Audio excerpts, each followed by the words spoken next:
Do this.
Hey everyone, welcome to a very special edition of the Savage Wrestling Podcast. I'm your host James Moyer. This is my co-host Aaron Baker. What's up, Aaron? Uh, yeah. All right. It's been a fucking morning. I just hate the human race as a whole. Oh, Like nobody has a goddamn sense of urgency anymore. And I'm telling you right now, the one thing that grinds my gears the most here we is go. does nobody know what a goddamn motherfucking turn signal is? It's the thing that makes your car do this. It's the thing that you have to, push down on a lever on your steering wheel to make work. It lets other drivers know that you're turning and that they either need to stop and wait for you or the fact that you're fucking turning. I am that is my biggest fucking pet peeve on the fucking road is when dumb motherfuckers do stupid fucking things and I almost get in a fucking accident because I don't want to flick a lever for half a second just for a turn signal. All right, Aaron. I see that you're in a bad mood. Let's see if we get you in a good mood. We do have a special guest with us today. You might see him on the Pro Wrestling Tees podcast. Pro Wrestling Tees? Pro Wrestling Times. My bad. Shut up. Oh, wow. I was about to say, they got a podcast? I might have to go No. subscribe. My bad. Jake's probably laughing. But Oh, like, let I'd me love to introduce. work for Pro Wrestling Tees. I wish I do. You'll see him all the time on PWT. I talk to him all the time during the shows if I have time to watch the shows. But please let me introduce to y'all to Jake. How you doing, Jake? Good. How's it going, gang? I'd just like to state for the record that I do use my left and right turn indicators. Thank fucking God. See, because we were talking about this, James. Okay, so this is a fun. This leads into a story. Okay, 2015. I'm going down to 60. Jake knows exactly what the fuck I'm talking about. Yep. Interstate 60. It's an interstate in Arizona. It gets extremely busy around rush hour traffic, and guess what? That is when I would get off of work. So this one day in particular, I have my turn signal on for a total of 10 seconds. I check my right side mirror, check my blind side, everything's good. And all of a sudden, I feel a bump. And I go, what in the fuck was that? So I kept driving.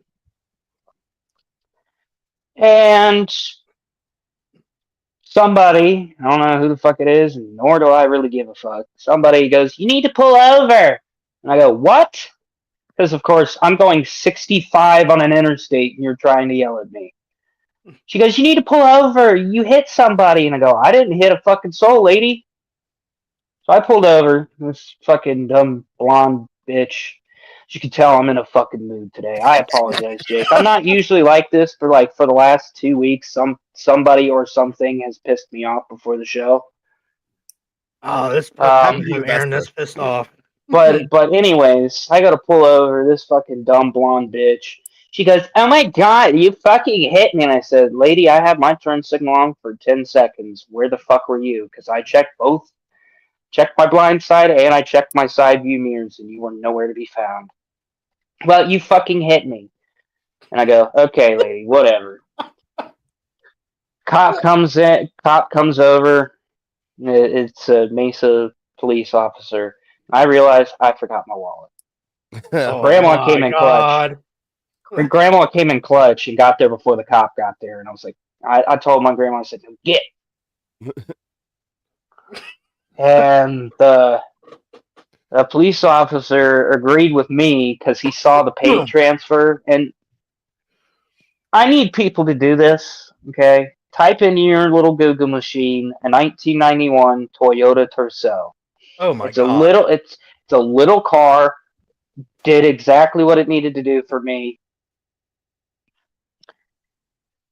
And the cop goes, "Yeah, see, if you would have hit her, there would be white on her car and not black on yours. So I'm gonna go ahead and let you go." And I said, "Thanks."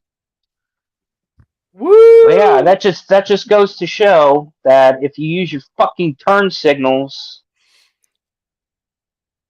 I honestly I don't know. I just One of the biggest problems irritated. Arizona has with its driving is that we're a transplant state. Most people aren't from here, so they take their driving laws from other states and bring them here and don't, and then they stop obeying all laws. It's why I try to take the light rail whenever I can and leave my car parked. God If I damn. can. Nah, James, he's not kidding. I'm He's not even a kidding. little bit. They have a specific term for people like you and me that would go down to Arizona just to live for the winter. Those are Snowbirds. snowbirds. Snowbirds, yeah. Yeah, they're The back now, which is furthest why I'm not trying to leave if I don't have to. the furthest I have seen somebody come when I was working in Mesa, which, by the way, didn't realize how big Mesa really is until I got out in the middle of fucking nowhere where there was desert. But anyways, I was like, "Oh wow, Lamborghini!" And this lady comes by. And she goes, "Yeah, that's mine." I go, "Where are you from? Where are you from?" And I was expecting California or something. She goes, "Oh, Canada." And I was like, "What in the fuck?" The amount of people that come from like the upper Midwest area, like Chicago, Minnesota, Wisconsin, and then it's starting to spread over to the Northeast, although most of them go down to Florida. But I think people realize that the humidity is worse than the dry heat. So there's more people have figured it out, and the cost of living here is rising pretty quickly. The farthest I'll go is Tennessee. I don't know. Well, I will say that Arizona dry heat is a killer. It's a fucking. If you're not used to it, let me tell you, poof, Yeah. it will make your lungs feel things that your lungs never thought they could feel. Yeah. I'll take it over the humidity though for me because I'm more used to it. I lived in 2 different humid places over summers, and it was like, okay, this is not for me. I can't actually breathe in this heavy weather. It's just me. I'd rather go to cool states. Yeah, that's one of the things that's nice about where I am in Phoenix. It's only a 4-hour, maybe 4.5-hour drive now to Vegas since they built a new like direct highway from Phoenix to Vegas.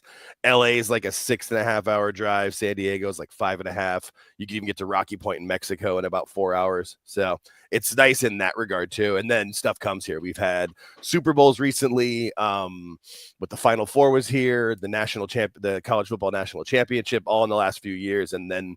That's always fun in the city because they bring events. That's like where they bring like free live concerts or, free Bud Light events or stuff. And my wife and I always try to go to those because they have them in downtown Phoenix and we live like a mile north of there. What, Aaron? Nothing. Oh, Nothing. Because the thing that he's forgetting to mention is that Phoenix and Mesa are literally there's a city that is right between that, and it's Tempe, Arizona, which is where Arizona State University is, and that's been known as a fucking party school. Is it still ranked like the #1 party school in America? I always try to drive past it. I don't usually go near the college area unless I have to. Let me tell I went down there a few times because I was dating a girl that was going there. I'll never date a girl that is going to any college university ever again. Yeah, it's an interesting I little just area. don't fit in well with that kind of crowd, so I was just like, Yeah, and the older you get, the further away you get from them. I don't understand most of them. They just smile and nod. Sure, kids, have fun. Cross the road without looking. It's okay. I was trying to look up the top 10 party universities. ASU is usually ranked in those from what I've seen. I'm looking at it. I'm looking. you know your university is bad when their Snapchat, their fucking the there was a Snapchat that got leaked. Yeah. Yeah. That was around the time that I was out in that area, so Hey, they have a fun time, I guess. preach. Yeah, that's why I live Oh, in the downtown area more where like the adults are. every website I look up, Tulane is number one. I mean, I think that they're They're not even ranked in this. Every website I've been looking at, they're not ranked. Which that is a party foul. Hey, they used to be when I was younger. I haven't paid much okay. attention as I've So gotten older and married. this article says the University of California, Santa Barbara, Florida State, Tulane, Alabama, apparently Syracuse, Georgia, Wisconsin, Syracuse. Yeah, that USC. was That's one of these things understandable. is not like the other. Syracuse came out of nowhere. Howard University's in this list. How the fuck is Howard University a party city? I feel like whatever, like if there's somebody writing these articles, they just went to certain schools and they went to one party and one party was better. And I mean, you know, it's a small sample size. Now I remember ASU was The on University the of Dayton is number 20. That's Hell crazy. yeah! Woo! I don't think we want that, James. Fuck that. Especially in this day and age. Better than the fucking Ohio, the Miami, Ohio. No, well, listen. Apparently, Ohio is a party school because I have just went down this list, and I'm going to mention the Ohio schools. Okay, I just said the University of Dayton is number 20. That's not bad. Ohio University is number 15. Home of the Bobcats. Fuck the Bobcats. Fuck the Bobcats. Go Hawks.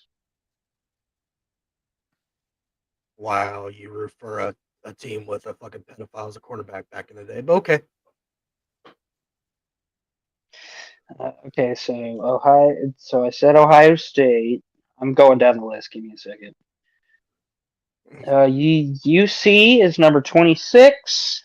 Miami University in Oxford, Ohio is number 28. What's UC? 26. University. Oh, Cincinnati. Okay. Nice. Oh, yeah. My bad. I'm Wow. a pretty good decipher of what people meant. Phil brings me I'm a used to bottle them. like, I'm used to people calling Cincinnati. I've never heard them once say the University of UC. See, fucking. I've even been to fucking Arizona's campus. Maybe they haven't went to a fucking Arizona or an Arizona State party. Apparently not. 'Cause if they have, they didn't survive to tell the tale. You're still buried in the desert somewhere. or floating down Tempe Town Lake in a fucking inner tube. It's like Hunter S. Thompson. We never heard back from him. It was crazy. That was wild. I wasn't even there.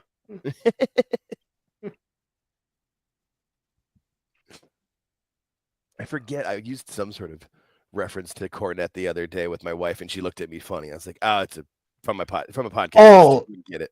Yeah, I told you I got the Cult of Cornet member Right, the certificate. Right? I got him to fucking write down what in a French fried titty fuck. That is my I say favorite that a lot. fucking line. I say that a lot, and people look at me like I got two heads. I love that fucking line when he first said it. I couldn't remember what episode it was. What When the he French fried right, titty, titty fuck? fuck. I laughed so fucking hard at work. I couldn't fucking breathe.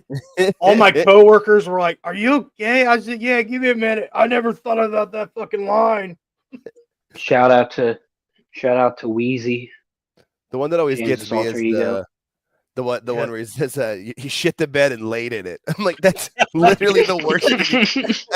Because shit the bed is one of my favorite phrases to use when things go wrong, but the "and laid in it" really sells it. It really fucking. Or the one line he always says, "You're talking through your chicken Weasley lips." Yeah.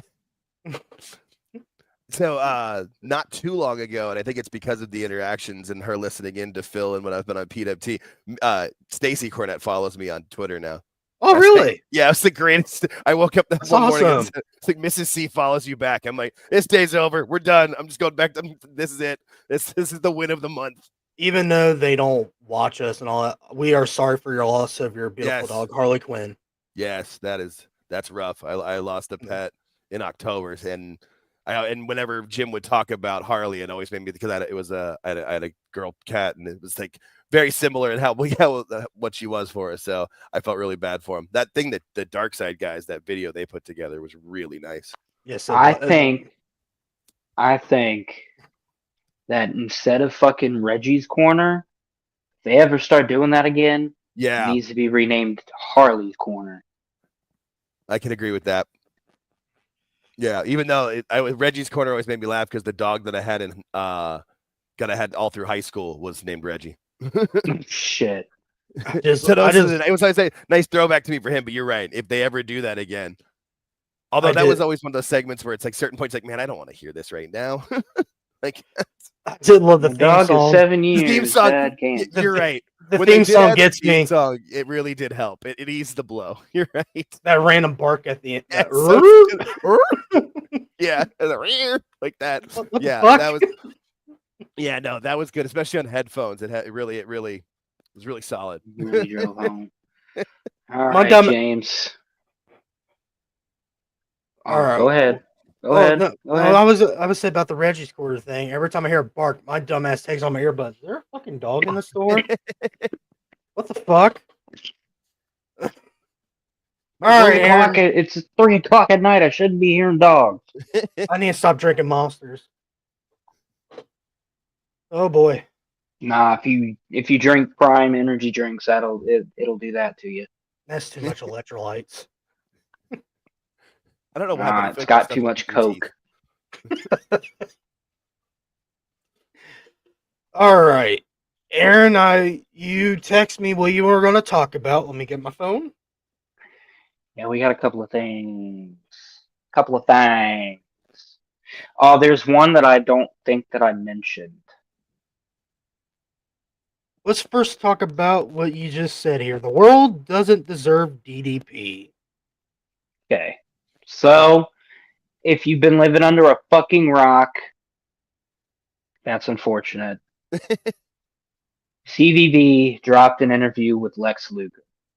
And I listened to it last night, and I gotta tell you, it made me fucking cry. Because I've been such a huge fan of DDP. And he's like before I started getting into wrestling. But Oh, he's right in my wheelhouse. thanks to fucking Jericho and everybody else. They were like, you guys should try like DDPY and blah blah blah. And then once the network hit, I was starting to watch that WCW stuff a lot, and I was like, oh man, what is that move? That diamond cutter is lethal. And then what he did with Jake the Snake, I watched that. That was touching. I was like, fuck. And then the stuff that he's done since then with, Butterbean, Buff Bagwell, and now and Scott Hall. I forgot to mention Scott. And now he is taking on what I think is a fucking miracle and he's helping Lex Luger fucking walk. Yeah, that's the fact that the video of him already being able to stand is just incredible. And people keep saying that Lex should go into the Hall of Fame, and he absolutely should. But Yes. I feel like part of it for Lex is like, wait till I can walk out there. And could you imagine that? Like if he walks out there and gives the speech standing up, like Imagine the best. the crowd reaction would be phenomenal. I got chills thinking about it. Oh my god. That would be amazing. People don't give Lex Luger a lot of credit for what he did in the wrestling business. I feel like they didn't. Listen, I've been doing the whole watching Monday Nitro every Monday, which, by the way, with Peacock disappearing, well, the WWE stuff on Peacock disappearing of March of next year, I'm gonna just have to fucking binge watch the entirety of Nitro because I'm not gonna be able to finish watching all the Nitros. There is one thing that Lex Luger does that drives me nuts. But every time he does it, I pay attention. And when he goes and does a move, he just yells. and he's always playing with his junk. Yeah. So yeah. I mean, it's a nervous tick. Like everybody's got something. I usually like play and scratch my beard. Like it happens. I get it. It's something that somebody pointed out to me a few years ago, and now I can't unsee it. I haven't like gone back to like watch a bunch of those older episodes, but I do watch Reliving the War on the Wrestling Bios YouTube channel every time he posts one of those. That's fun. That's a nice remembrance of the time, because that's really when I got super into wrestling, was like 1995, 96, really. That's how I started watching wrestling, was 96 when I was just a little kid. Yeah, I was like a freshman or sophomore in high school, and yeah, being Jesus fucking Christ. Yeah, I'm old. It happens. It'll get you too. I was thinking that Simpsons episode, Grandpa. It'll happen to you too. Like I can feel the gray coming in already. Yeah, it does. And I didn't know it. Hey, I'm just still happy I have my hair. Like I've got my full head of hair still, and most of my friends do not. So my dad teased me a lot because he was starting to thin out in his 30s, and I'm in my 30s. I haven't thinned one fucking bit. I got really nice thick long hair, and I always make fun of him. From my understanding, yeah, that's when you'd start to notice it. From what I've seen of my friends, although I had a couple of friends lose their hair in their 20s, but okay, Aaron. What's the deal with the DDP thing, buddy? I'm just in this world, this cruel world of where people are blowing each other up and shooting each other, and well, quite frankly, selling people fentanyl. The world doesn't deserve an angel like DDP, but it was really nice because I've been having a pretty shitty fucking week, all fucking week. It was just nice to see something fucking positive for a goddamn change, which is why I'm no longer talking about a certain individual on this fucking show anymore. It's me. It was always been me. It was me this whole time. It was me, Austin. It was me all along. No, I like the DDP stuff is just it's really special to be able to see it, and the fact that, and I mean, I like there's some people that are kind of cynical about it, and even if he was doing it for like notoriety and the clout, it's still like he's using that for the right reasons.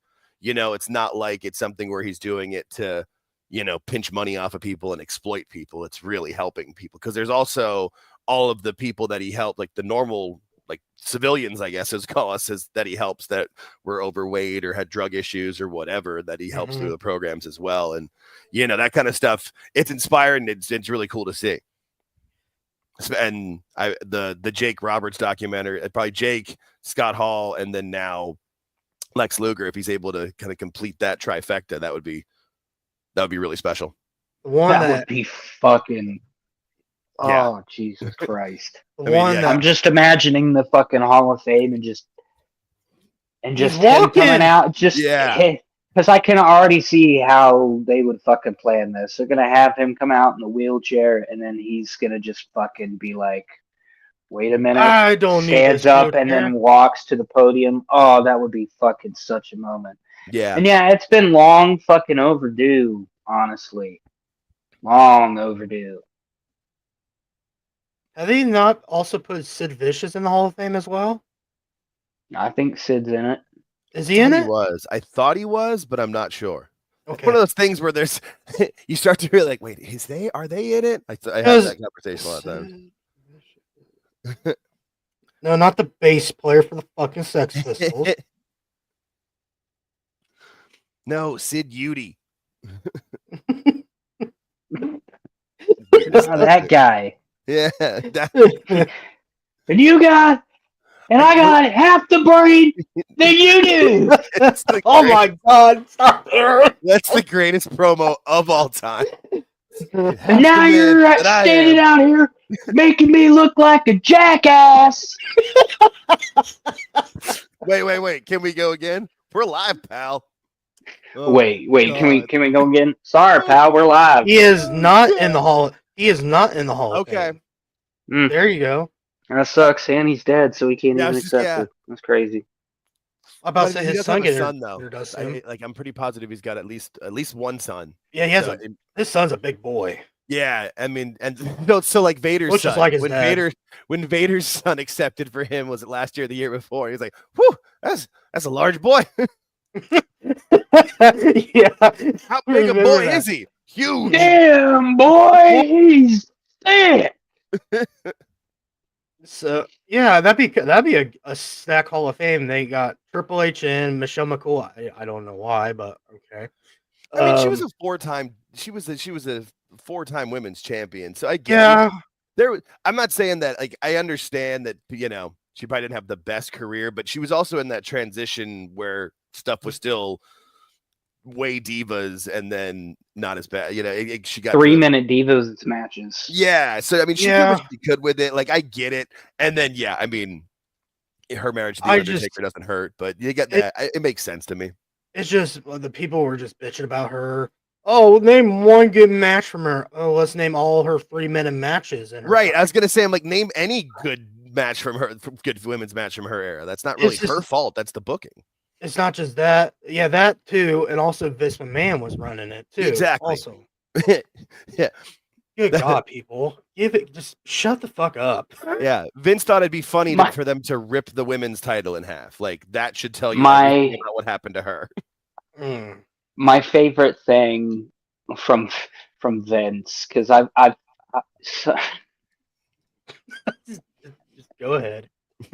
Go ahead. I've been watching an untapped era of WWE, and I'm talking about WWE in 2003. Oh, Jesus fucking Christ. Jesus fucking Christ is correct. I watched him. I was there. I watched him and Zach Gowen. Oh my God.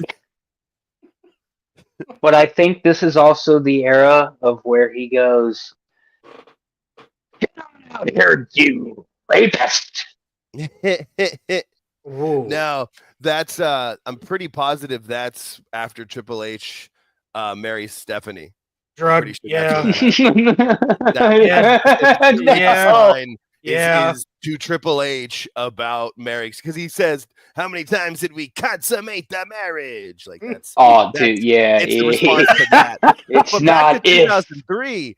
I went to the SummerSlam that year with the second ever Elimination Chamber when Goldberg kicked the panel and gashed his calf, and still should have won the match, but they had Triple H for whatever reason. Reign of Terror.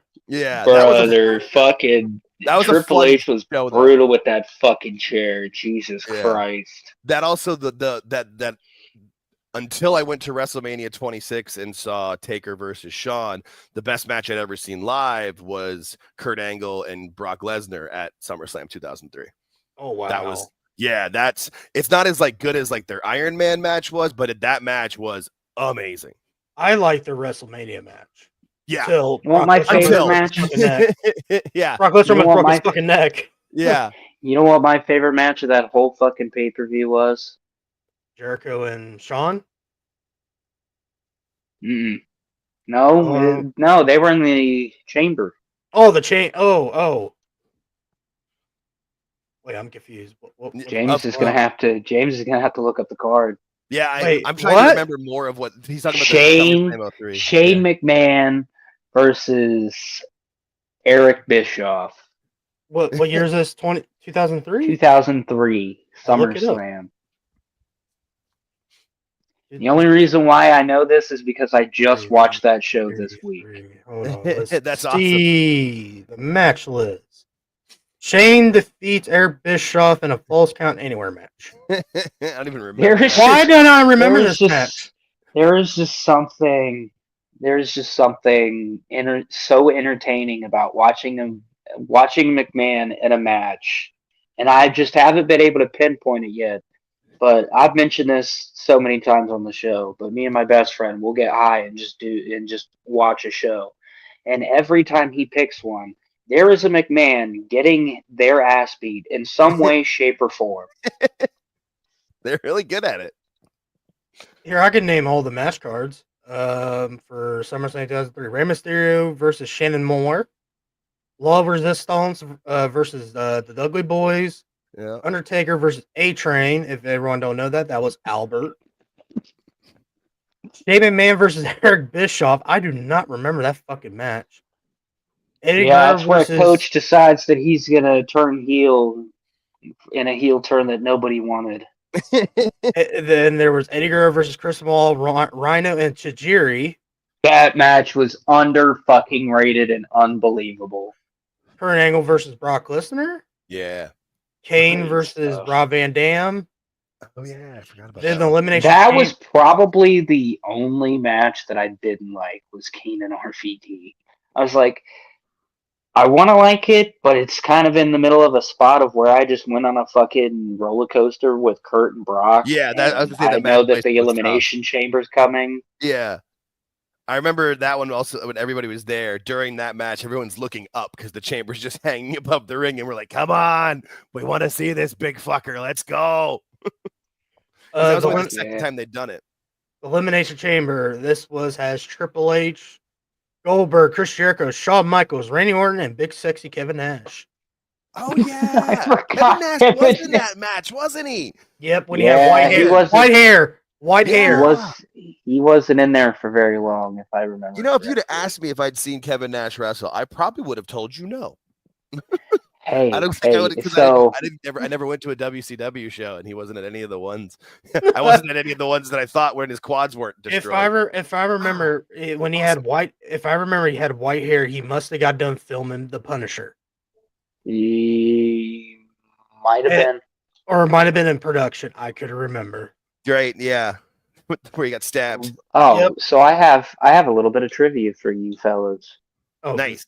All right, here we go. Can you tell me, without looking, what was the first match of the WWF Invasion pay-per-view?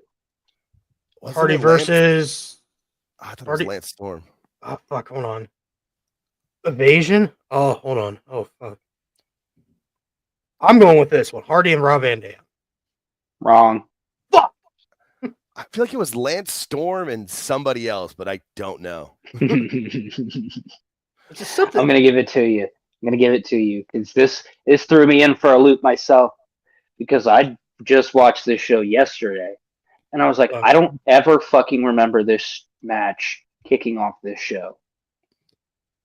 It's Edge and Christian versus Lance Storm. Hey, I had one right. I'll take it. And everyone's cult favorite. I don't think I've ever heard anybody talk shit about this guy. Mike Awesome. Wow. Yeah, that's Mike. I was like, what? Mike Awesome. And the weird thing is apparently around this time he was a hardcore champion. What? Crazy times. See, man. WWE. Hey, I'm gonna tell you this. WWE really fumbled that motherfucker right there. Oh yeah, no, that was a lot of, and I honestly think a lot of that fumble came from like once Triple H blew his quad out, and they lost the 2-man power trip, and then it went into they didn't know what the hell to do. Oh my god! They kind of was just like, oh shit, we had plan. That was Vince's biggest problem, is he would only have plan A, maybe a plan B, and that's where Triple H shined as a booker. Is you can see it with the seeds that he plants, that he's got plans A through G ready to go.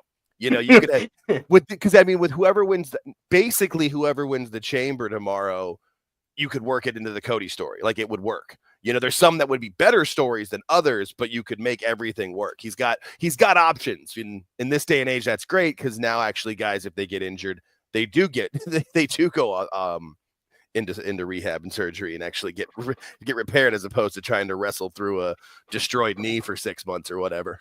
Oh my god! Yeah, that was a big what if back then. If Triple H then blew out his quad. Yeah. I forget what I was watching something the other day, and they mentioned that about how the 2-man power trip was getting over. Austin as a heel was getting over. And I went back and thought about it. It really was. But then, yeah, Triple H blows his quad. Speaking of, finishing things that they shouldn't when they're hurt. Good God, he let Jericho put him in the fucking walls with that quad. Oh, God. Damn, that my leg hurts just thinking about it. But the funny thing is, you can see his fucking quad blowing out. Yeah. It was thing rolls fucking up. disgusting. Oh. Then after that, Stone Cold Steve Austin's heel run was awful. After that, yeah, and it became like a comedy thing, because that was Vince's. That was his throwback move. If it didn't work, it's a comedy story now. It's like, that doesn't have to. It did give us the little cowboy hat Kurt Angle. Kurt Angle really crack helped. Corn and I don't care. Jimmy crack corn and I don't care. Jimmy crack corn and I don't care. Because I've got Olympic gold. That's no. Angle was saving a sinking ship, but he did shovel out a lot of water. He did his best. I think the invasion angle would have been.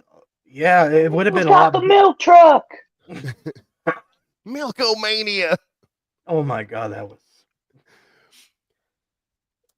It just they always say it's a big what if Triple H didn't blow out his quad. Imagine the invasion angle. Yeah, because he missed the whole thing. Oh my god! Because you don't know if he was going to do the Alliance or be Team WWF at the time, or E. I can remember. It was still F. It didn't become. I always can remember when it became E, because that was when it was right around the time that Austin did the F out. Yep, exactly. Rock cutting shirt. that promo on Austin after he walked out on the Brock stuff. Rock came back and cut that specific promo, and that's how I'm like, that's the timeline to me, which I think is like 2000 was it 2003? I think it was 2002 or 3, because Triple H blows his quad in 01. Yeah, it's 01 because it's WrestleMania 17, and then like 2 months later or less that he blows his quad. So then that puts the invasion angle as the rest of 2001, which 2002. Okay, 2002. All right, yeah. May 6th, 2002. Wow. It's when Vince lost to the Panda.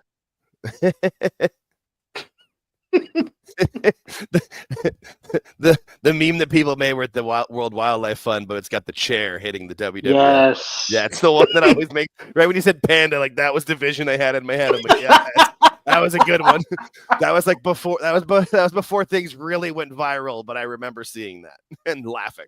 That kills me, because they've been called WWF way before that fucking thing came around.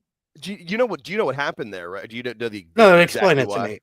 So what happened was, so to my understanding, the story as I've heard it is, when Vince wanted to take off that third W and make it WWF, the World Wildlife Fund they did kind of put an injunction on it, or like a cease and desist or whatever, but they worked out a deal where the World Wildlife Fund was the WWF worldwide, but the World Wrestling Federation could be the WWF in North America.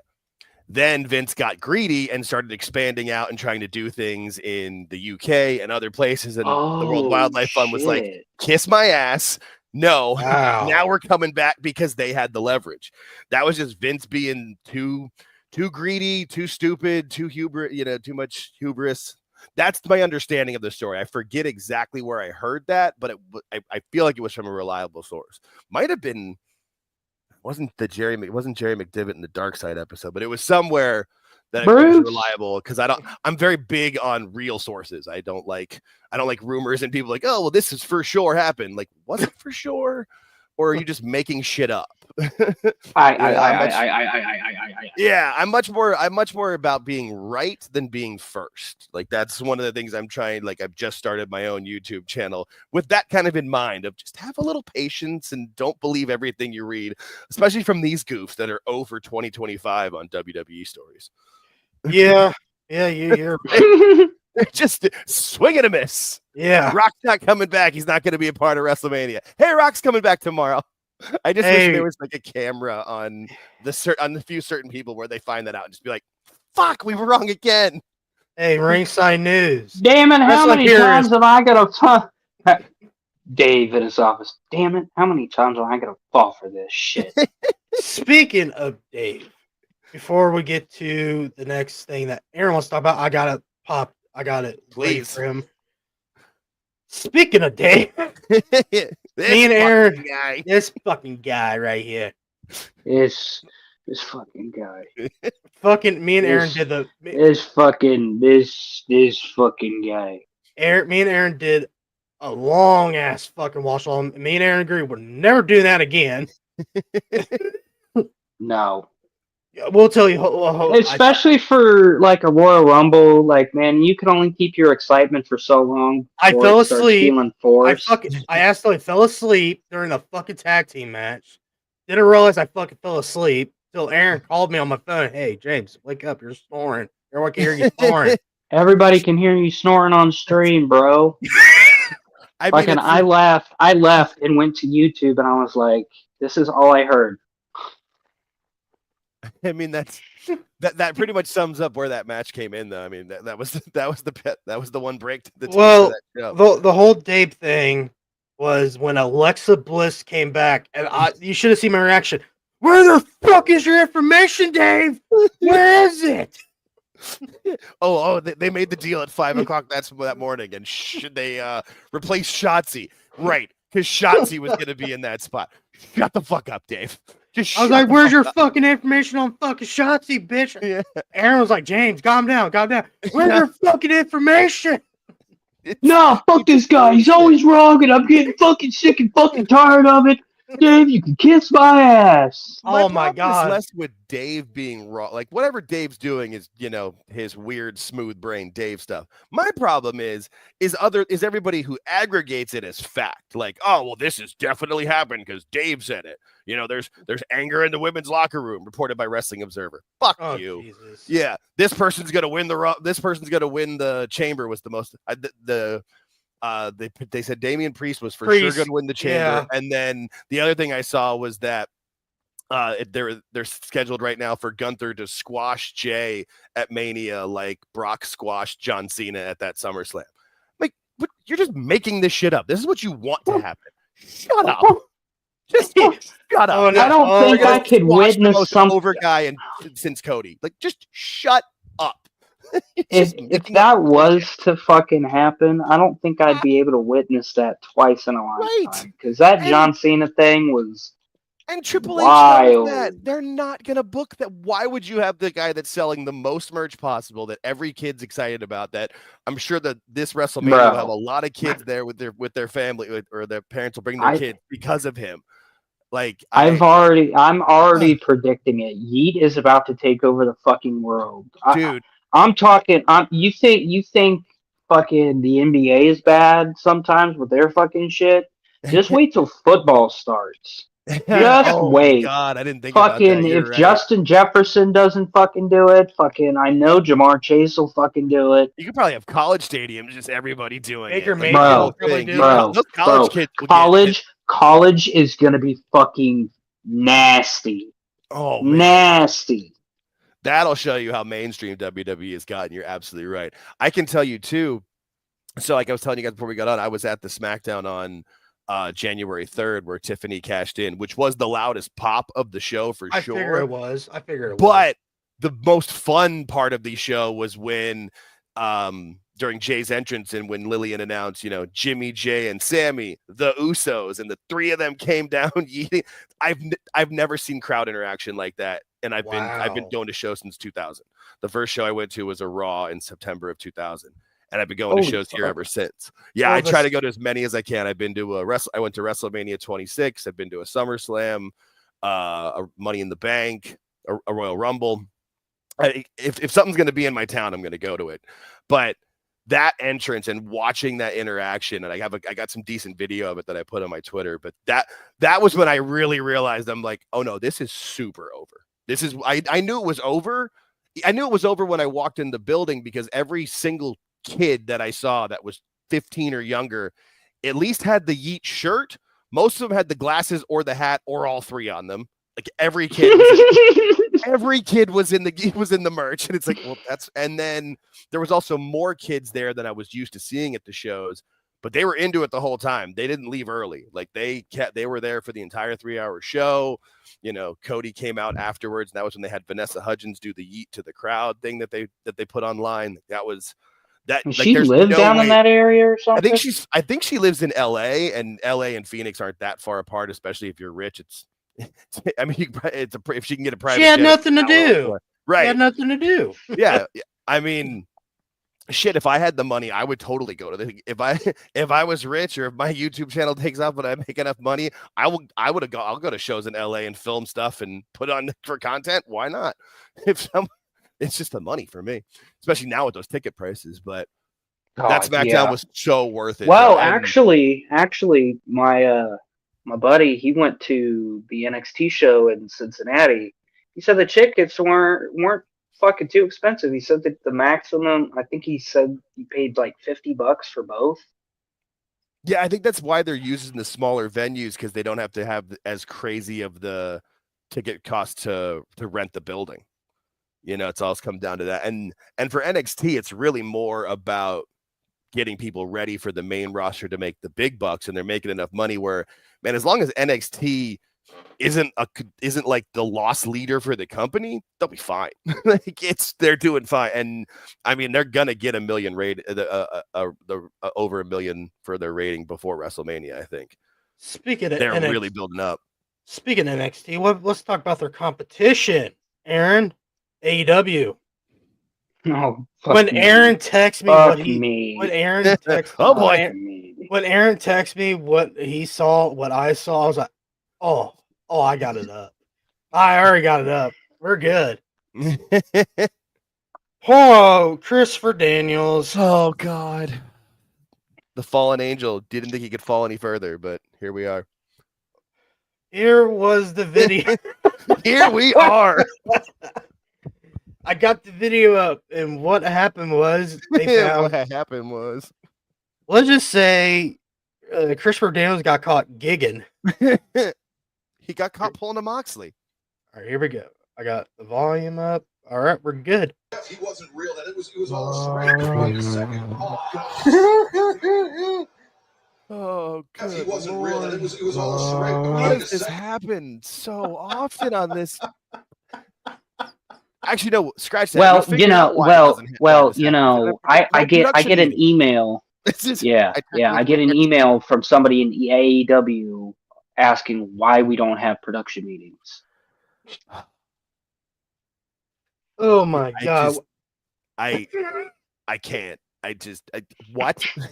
I saw that on Twitter. I watched it, right? And I was like, did he gig himself? Then I'm rewinding it. I said, this motherfucker was trying to hit himself with the fucking head. And he got caught.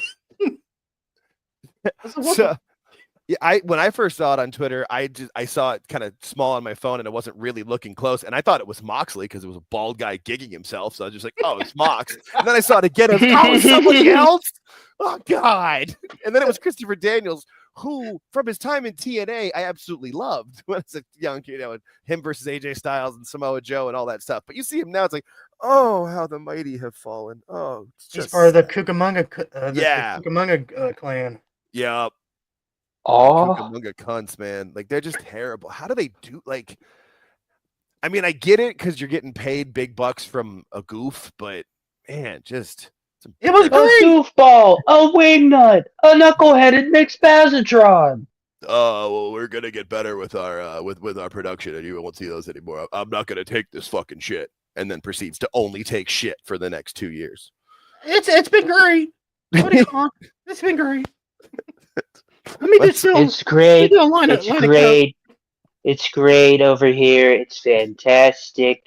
It's wonderful. AEW is a wonderful place to work. We have nothing. No backstage drama.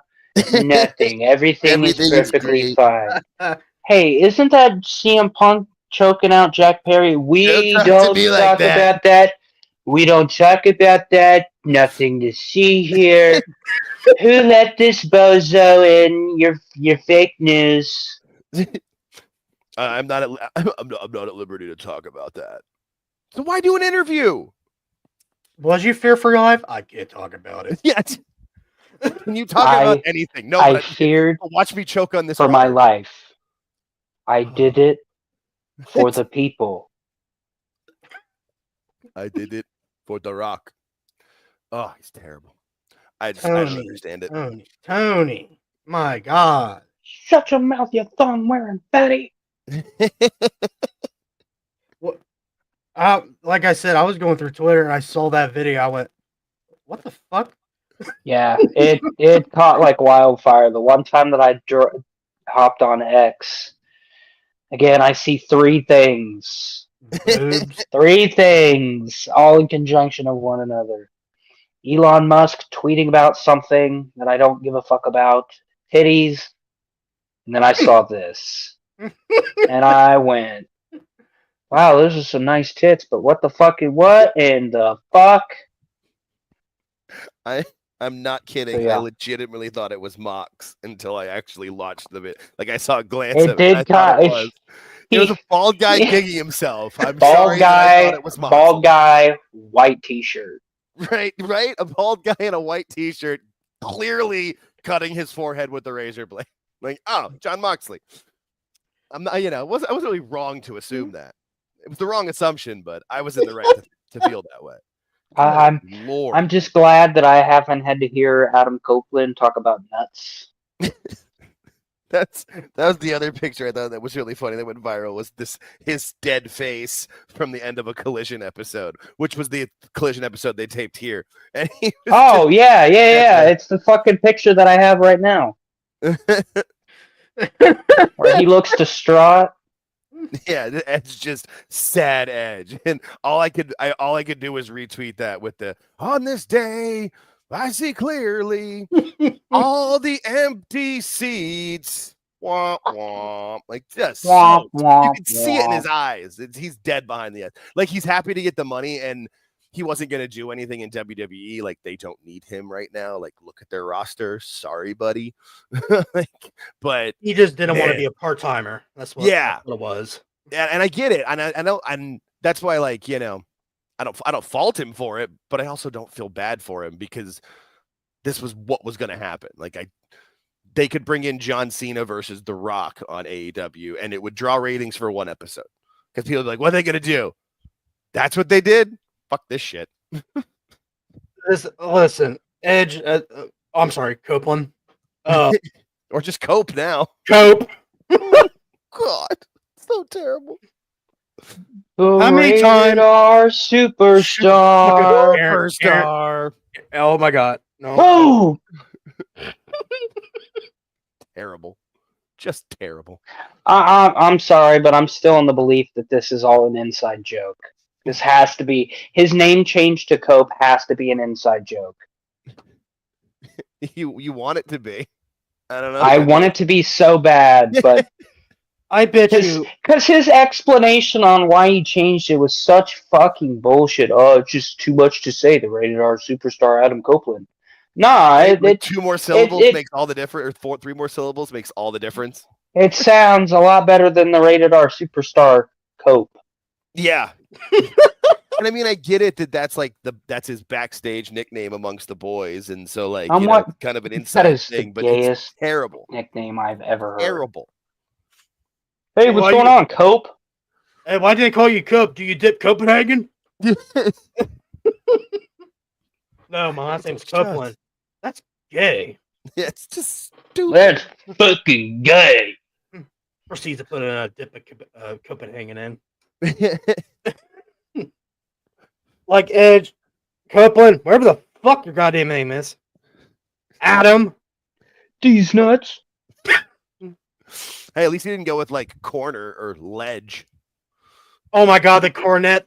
Yeah, it's Oh my God. Thinking of. that bit where whoever sent in that email was good. That was the last one. God damn. Creeper. The rated The R rated R superstar ledge. But the L is lowercase.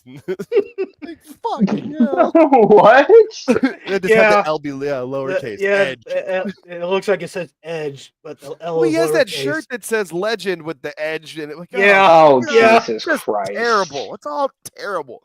That goes back to one of the first things that really bothered me about AEW, just like because I gave him a shot for a good year and a half, 2 years, but I just started getting really pissed, like where every single thrown together tag team had to have a stupid tag team name, like that weren't going to tag more than like 3 or 4 matches. Like they're not going to be an established tag team, but everybody had to have a funny name. Just annoying. Edge. They care more about that and the jokes on their graphics than, actual wrestling. Scissor me, Daddy. Yeah. The shit. that I they- am the best wrestler alive. Man. CM Punk's Crickets. call. Hey, Crickets. I got a phone call. CM Punk wants that name back. Yeah, Oh.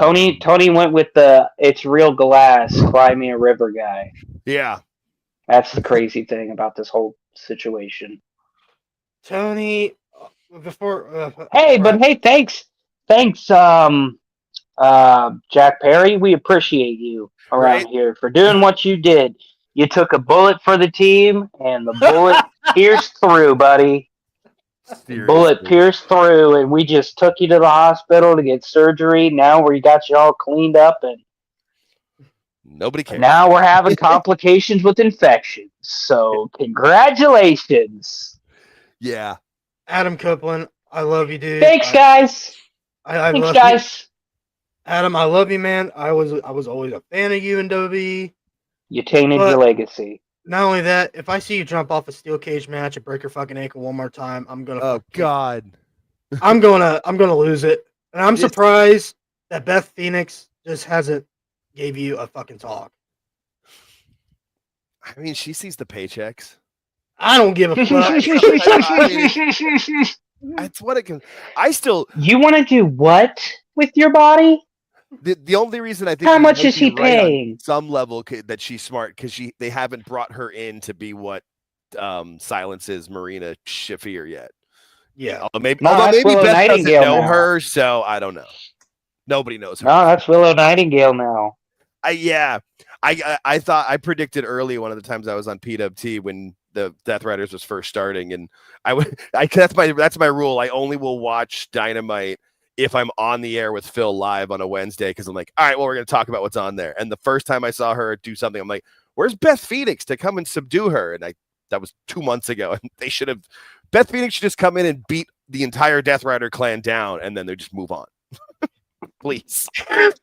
Or it should be Samoa Joe. He doesn't need to be doing ops or whatever the hell else he's doing. Just go and kill all the Death Riders, just choke out Claudio, stuff Wheeler in a trash can, laugh at John Moxley till he cries since he can't beat an Applebee's waiter.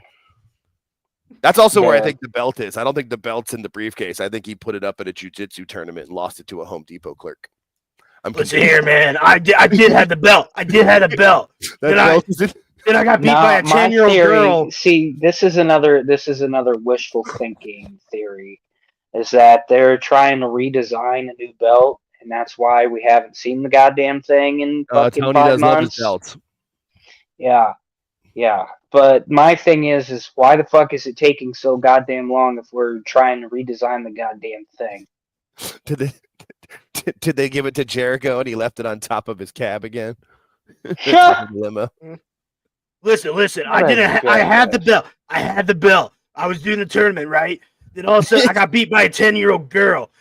Then all of a sudden, Jerry the King Lawler's commentating to a 10-year-old girl. Oh. No, that I'm convinced that belt is like is like now the tool belt for a Home Depot clerk walking around a store in Cincinnati. I don't know what this fucking piece of gold is, but it's fucking heavy. It's a good belt buckle. Yeah, got my hammer back here. Yeah, and the guy's 5'8" and 190 pounds. I can easily, and just beat the crap out of Moxley. I could put my drill right here. I could put all my tools in this thing, man. This is really good tool belt. Since they won't tell me since they won't tell me a good story on AEW television, I like to make my own up, and that one's a better story to me. All right, Moxley in a Death Jitsu tournament, and he lost it. All right, let's keep talking about AEW. Please, it's funny. All right, we're gonna talk about their Revolution pay-per-view. Oh boy, I can't wait to get excited for this. I can't wait to get excited for this like the week before, and then I'll go and watch it illegally.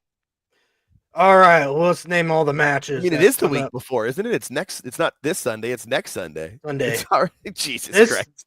This Sunday's the Elimination Chamber. Oh, no, Saturday, tomorrow. Saturday, my bad. Christ. See, this is why I watch AEW pay-per-views illegally. Jar matey, we're on the pirate ship. I don't give a flying fuck. They ain't getting my money. I listen. Tony doesn't need it, 50. Clearly. Listen. The one time that I spent money on an AEW pay-per-view, you know what they gave me? Full Gear 2024. And the guy that posted this is Phil's favorite person to talk shit about. Oh, sorry. No, it was 2023 with Jay White and MJF. Oof. Okay. Yeah. So I've not paid for an AEW pay-per-view since. You can fuck off with that. That's fair play. Well, let's get over the match card. And the guy that posted this is Phil March's favorite person to talk shit about brain damage. I'm at Draymaker. Oh, I thought you were gonna say Elboo. Or maybe Dave. No, there's no fucking news about him, man. God damn it. Phil's got quite a few people on that list. It's a fun list. Oh my, I love the Elboo thing. Yeah, Elboo. Air Gold Duck. Yeah. What? What? Yeah, he called Air Gold. Ducked him. Yeah. That's funny as fuck. So anytime Air Gold does anything, I just post I just comment with duck emojis. Spam him with duck emojis and then leave. Oh, you want to get blocked? Hey, muted or blocked. Hold on, Aaron. You want to get blocked by Dave Meltzer? Send him flutes. Send him flutes. Swear? Yeah, send him flutes. I mean, or just for what worked for me was just calling him out completely on his bullshit and like pointing out where he was lying. I did that before Phil was even had a show. I got blocked by Dave a long time ago. So wait, just send him. Dave and Sap both blocked me. Although Sap has unblocked me because he clearly listens to Phil's show, and so he's heard me. So he figured that out and he unblocked me so he could talk. So shit. wait. I just have to tweet at Dave and just send him a bunch of flutes. That should work. It should work. It should. To my understanding, he knows what the flutes are. Okay. All right, Jake. Tell me why before I do this. All right, Jake. Give him the origin stories about. So I don't even really know where I don't really know exactly where the origin came from with Phil, but to do his Dave segment, he plays a flute. I honestly don't even sure it's a flute. I think it might be like a recorder that you would play in third or fourth grade in music class. I can't think of the song off of a movie. Is that do do do do do? I think it's Harry Potter. Is what he said. I haven't seen those movies in a long time. So it's a flute version of the Harry Potter theme song. But it's like a child playing it all like the wrong notes, and so that's where it started. And then since there is a flute emoji, the chat during his shows just bombards when Dave comes on. So people then started taking that to Dave in tweets, and I don't think he got it right away. And then the funniest one is whoever made the fake Dave Blue Sky account even put in like the description of who he is. I love flutes, or a flute emoji or something, and some people have ran with it. And so now what people are doing, what he's a flautist. It's good. No, now what people are doing is using AI to make funny pictures of Dave with flutes. Either like he's got either playing the flute, or there's like a flute painting behind him when he's on his landline talking to Brian now. So it's just kind of taken over in its world. If you go to Phil's, like any of his clips pages for like Dave Meltzer's dumb moment of the week, the theme song for that now is that stupid flute, and it's just hilarious. And we're pretty positive Dave's figured it out, because he's retweeted things that have a flute in it, he's commented back, and then he's blocked other people for it. So because I get messages. Too fun. Check your text. What? Me? Check your text. Yeah, check your text. Okay. I sent you a screenshot. That'll work. That'll work? All right. That's a lot of flutes. That's a lot of flutes. Yeah, Dave's had me blocked. I wish I knew when Dave blocked me, honestly. It's a long time ago. I don't think Dave fucking blocked me, but the funny... Listen. I'm just waiting for Mercedes Monet to just block me already. We'll get to her. I don't want to fucking talk about that. Sometimes in life, you gotta be a hoe. I want to talk about the puppet. Hey, I'm glad that somebody said something about being a hoe, because we got to talk about the... I forgot to mention something. Being a hoe. Yeah, Mercedes said that in some recent interview on a podcast, and I was actually on air with Phil when he played the clip of it, and I was like, "You've got to clip that," and just anytime she comes on, and it's just her going, "Sometimes in life, you got to be a hoe." What? Yeah, no, it's a newer clip, because she's been going on all these podcasts and just spouting her fucking bullshit. AEW jargon. Yeah, and how she's gonna, and how she's building up women's sports in general with how she's got a big contract. Like, Caitlin Clark would love to have a conversation. If my face cam was on, you guys should see my fucking face. Yeah, every time I hear her speak, that's the face that I make, or I turn into the Patrick Stewart from Star Trek meme where I'm just face palming, just completely, my face hurts. But the Dave thing, I called him out on something. It was fucking hilarious because he mentioned about TNA and AEW numbers are down on pay-per-view buys. I just said, hey, because everyone's streaming it legally, or I couldn't remember what I said. Then Dax Hardwood rips me a new asshole. Oh God. Gives me a rah-rah speed. Oh, fuck's sake. Then I flat out told him and said, hey, embarrassing. I kind of clapped back at him. I said, hey, coming from the guy with a porno stash trying to be Ron Jeremy but balding, shut the fuck up and get back to your fucking ass kissing or some shit like that. And then he blocked me. Yeah, not surprised. Cash Wheeler did similar to me a couple years ago and I'm pretty sure Sap got him to do it, because Sap was trying to give me shit when I didn't even tag him or mention him, but that's what he does. Sappy boy. Sappy that was almost boy. 3 years ago now. Yeah. And it was July of 2022. And I swear to God, from that point on, I'm like, I'm done with FTR. And they have only sank ever since. Just completely cratered their. Talking about destroying your legacy. Jesus fucking. Anytime that I get on X and I see something that Mercedes has posted, I just send yawning emojis. Yeah. I'm waiting for it, man. I'm waiting. The silence one is a good one too, because she draws crickets. Nobody cares. I'm waiting for it. Let me tell you. Waiting for Tony Khan to block me. I don't think he ever will, because I curse at him a lot. I feel like he's somebody that just mutes anybody he doesn't want to, because he just lives in his little bubble. So he just keeps. I don't know who this Aaron Baker guy is, but god damn it, he sent me goddamn flu. He keeps telling me that he wants to fucking care about AEW and that I should fucking care and make him fucking care. But I'm giving him great matches. There's a great in-ring product. We're on a run of 5 great shows. No, you're not. All right, let's get to the match cards. Damage. I'm at Drainmaker. Brain jammer. Jammer. Posted this on the card.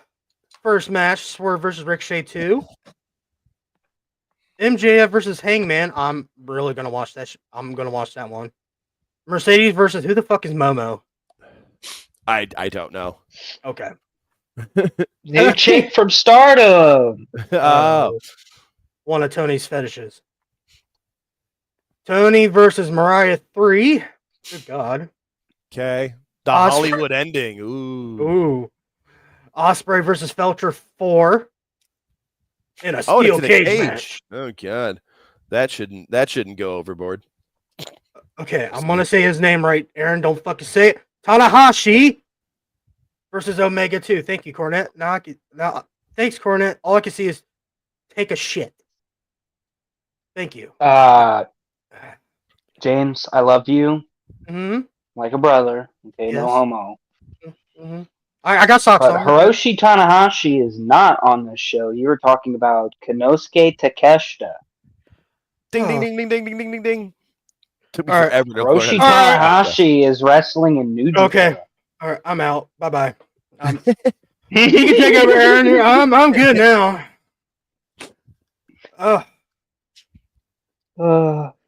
And it wasn't that when Omega left that he was feuding with Takeshita. Like they just wasn't this going to be the company that didn't do a lot of rematches and retelling of the same stories? Wasn't that their plan? I think so. There's that, and they weren't going to do DQs. I'm like, that's not going to work. Rematches and DQs is wrestling. Then the main event, Mox versus Coop. Oh God. Oh. Like there's no outcome of that match that's going to be any good. Like Only whatever match- happens, it's going to be bad. Only match I care about is MJF versus Hangman. Even though MJF is going downhill. Yeah, I feel like he's trying to not show too much so that when he leaves, he can go to WWE and actually like be fresh and new because he's just rehashing the same stuff where he acts like he doesn't care. Somebody says something that pisses him off and then he gets real mad and then he pulls back. Like, yeah, I wasn't mad. Shut your fucking mouth. You shut your fucking mouth. And then apparently he gets his ass bleached on live TV. Who knew?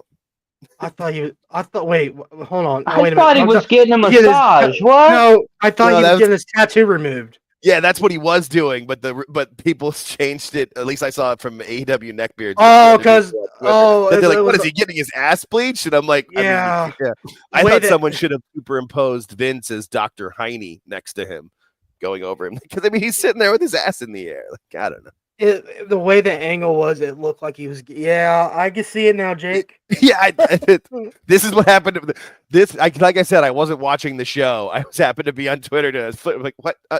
For a second, I was like, wait, he's getting his what? Oh, the tattoo removed. Right. Got it. Because that tattoo was hideous anyway. Like, according to making all this Draymaker, money, he can't get a good tattoo. Oh, are you talking about that fucking bet on yourself tattoo? Yep. The one that he got in the spot on his leg that a boot would cover. So when he goes to WWE, he can cover the logo. I thought that was pretty smart. Yeah, I got a tattoo for you, Tony. Just right here on my leg. Speak of the devil, I'm on Facebook, and that's the first thing I see. Crazy. Yeah, I was gonna say it made the rounds pretty quickly. Is he getting his ass bleached? Yeah. I mean, if anybody in that company would, he would be the one. Probably. According to Draymaker, this is going to be the pay-per-view of the year again. Oh, of course. Every pay-per-view that AEW does cannot be pay-per-view of the year. If everything's great, nothing's great. That's why the other problem with this company, if everybody has a title, nobody has a title. I mean, how many belts are on that friggin' show? It's out of control. Way too many. Yeah.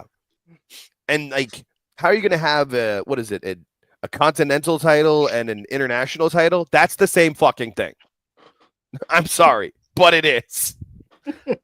Oh, WWE has the US title and the IC title on separate shows, you fuck faces.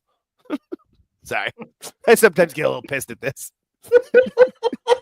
It's just like, come on, man. Just But that's the biggest problem. Like Tony grew up He grew up a super billionaire. He never had to work. No one ever told him no, because if they told him yes, they would get paid. And daddy didn't care and raised him like a crazy person. Ah, there it is.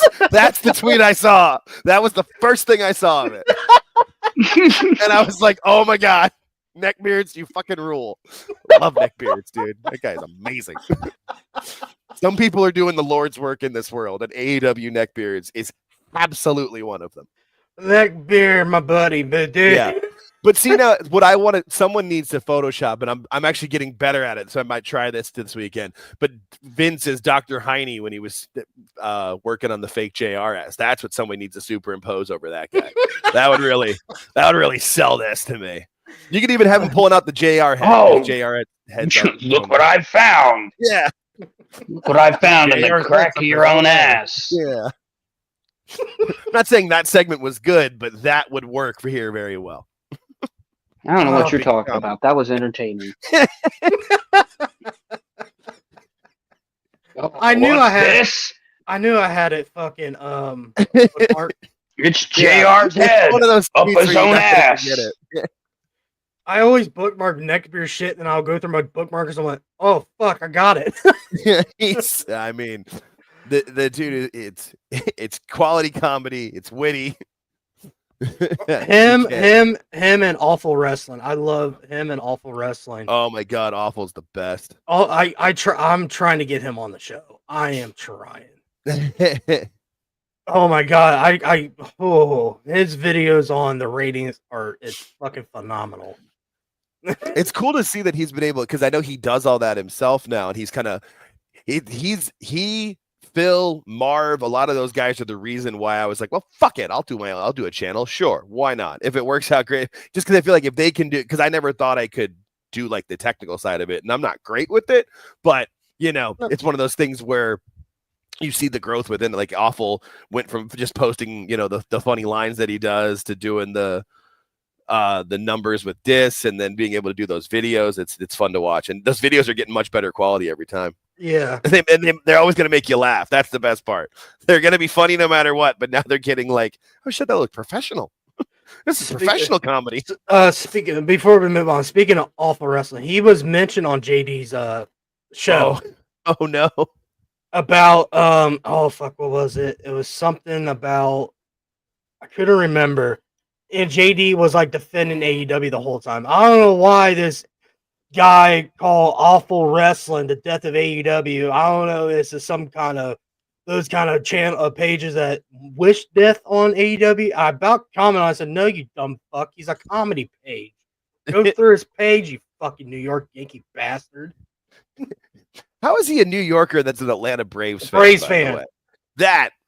And look, I will admit that like I'm born and raised in Arizona, but we didn't get a baseball team till I was 17. And my father was from Revere, Massachusetts, and he would take me back to Fenway from like 1989 on. So I grew up going there when the Red Sox were terrible. So I'm a Red Sox fan, but I also root for my home teams. Like I've seen JD be like, yeah, fuck the Mets. I live right by Citi Field. They're terrible. I'm like, what the fuck is wrong with you? I know what it was. It was about the whole controversial with the ring size and all that shit. The Australian show. That's what it was. That one. So what's crazy about that is everyone's like, oh, this is a non-story. It's not a big deal. It's like the ring itself. Yeah, right. That's not the deal. It's the fact that they're supposed to be a real company and this happened. That's the fucking problem. That's the issue. Like a real company wouldn't just be like, oh yeah, we can get a ring. They would have made sure they had the right ring. They would have made sure they had the right sizes. Like WWE, they stash rings all over the world. Yeah, They've got storage. Like it's not the fact they had that little tiny ass ring. It's the fact that they let that happen. Never mind the fact that it was supposed to be a stadium show that they moved to an arena and still didn't sell it out. Like Aaron said, I think it was last week's show, we talked about it. And I agree with Aaron what he said about, I think Tony fumbled the fucking dates on sitting in the ring. I think that's what happened. I think he's like, oh, well, I think I got enough time to sit in the ring, and I think he fucking fumbled it.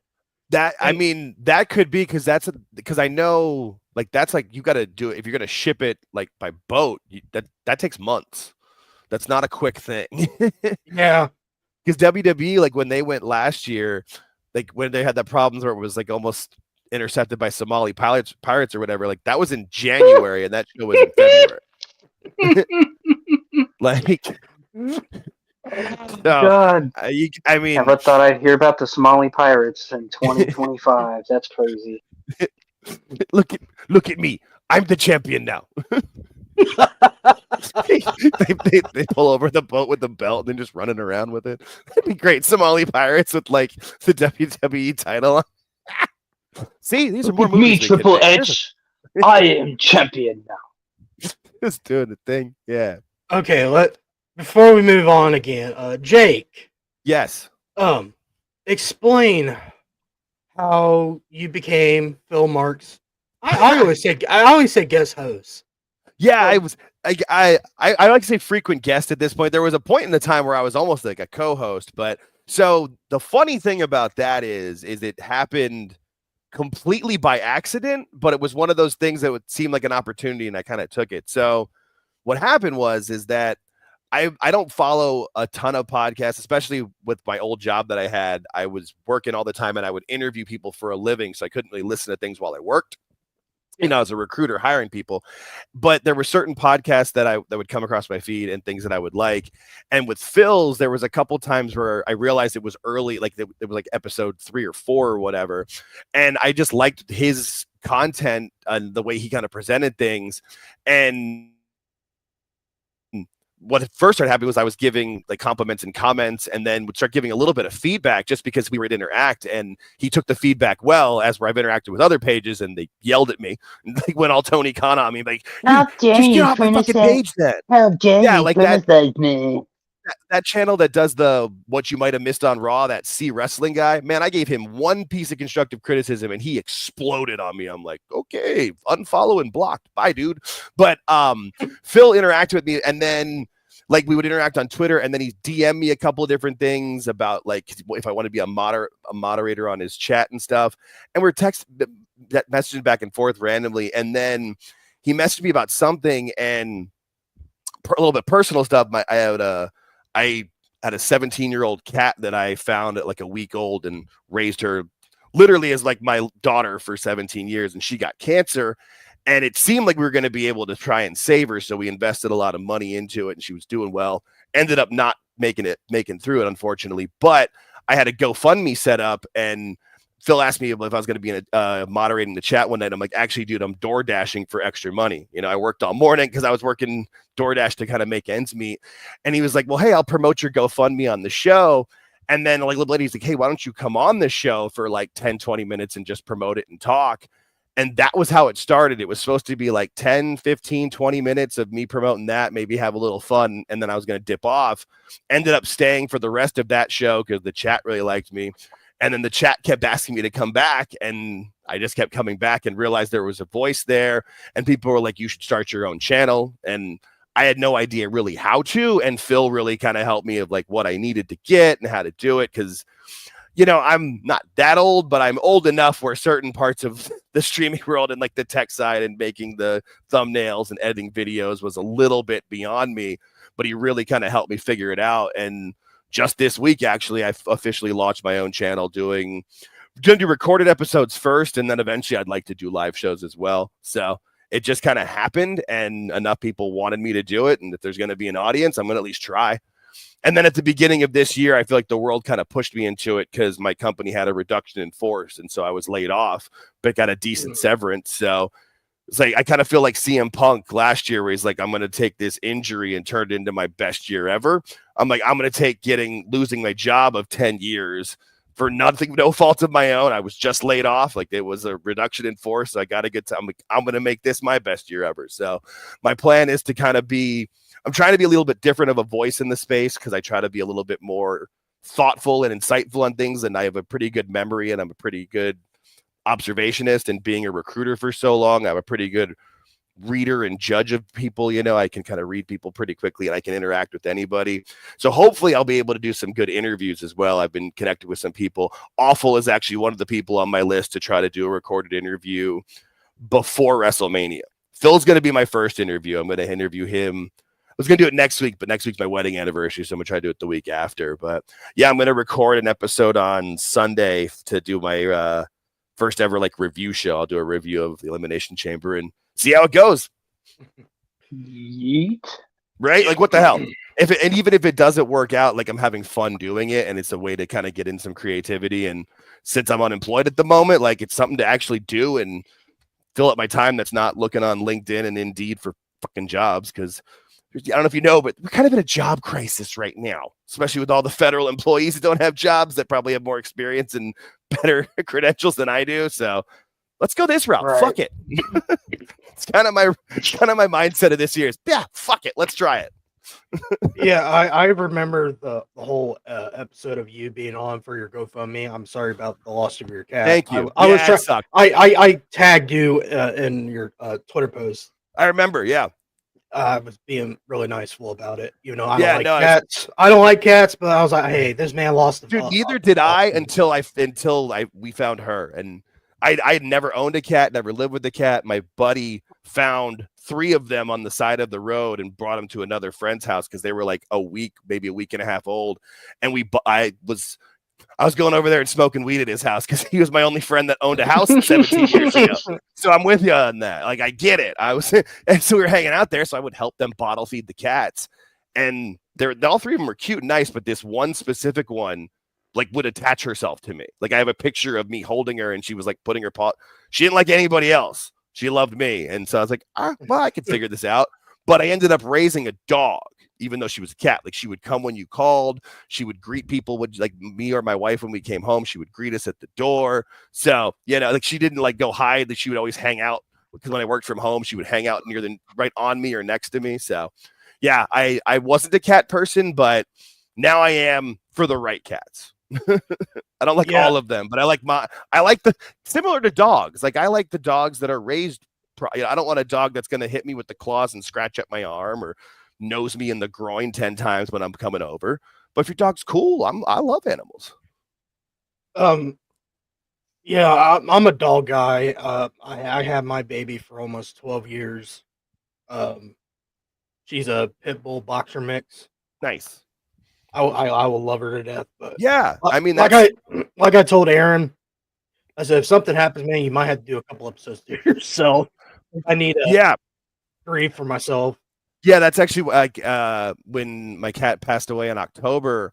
I wasn't on Phil's show for like 3 or 4 episodes. People are like, where's Jake? Where's he? I'm like, and I just had to go dark for a little bit. Like I wasn't, because that's the thing when I'm on with Phil, I kind of play more of a co-hosting kind of role where because he'll just go and I let him go and I'll hit mute and I kind of interject some, but my what I'm there to do is interject some humor and like maybe think of things, and I got to be in the right mindset, and I wasn't. Like I can admit it, but you get through it. And honestly, I'm kind of looking at it as that was her final gift to me, was giving me the opportunity that I actually do have a voice and people do want to hear from me. And there actually is something there. And because it's always something I wanted to do, I just never thought I could, that whole thing. So made the call and we're doing it. I'm going to try to at least do a weekly episode, maybe twice a week, but we'll see how it goes. Well, I'll tell you my story, how I got this podcast.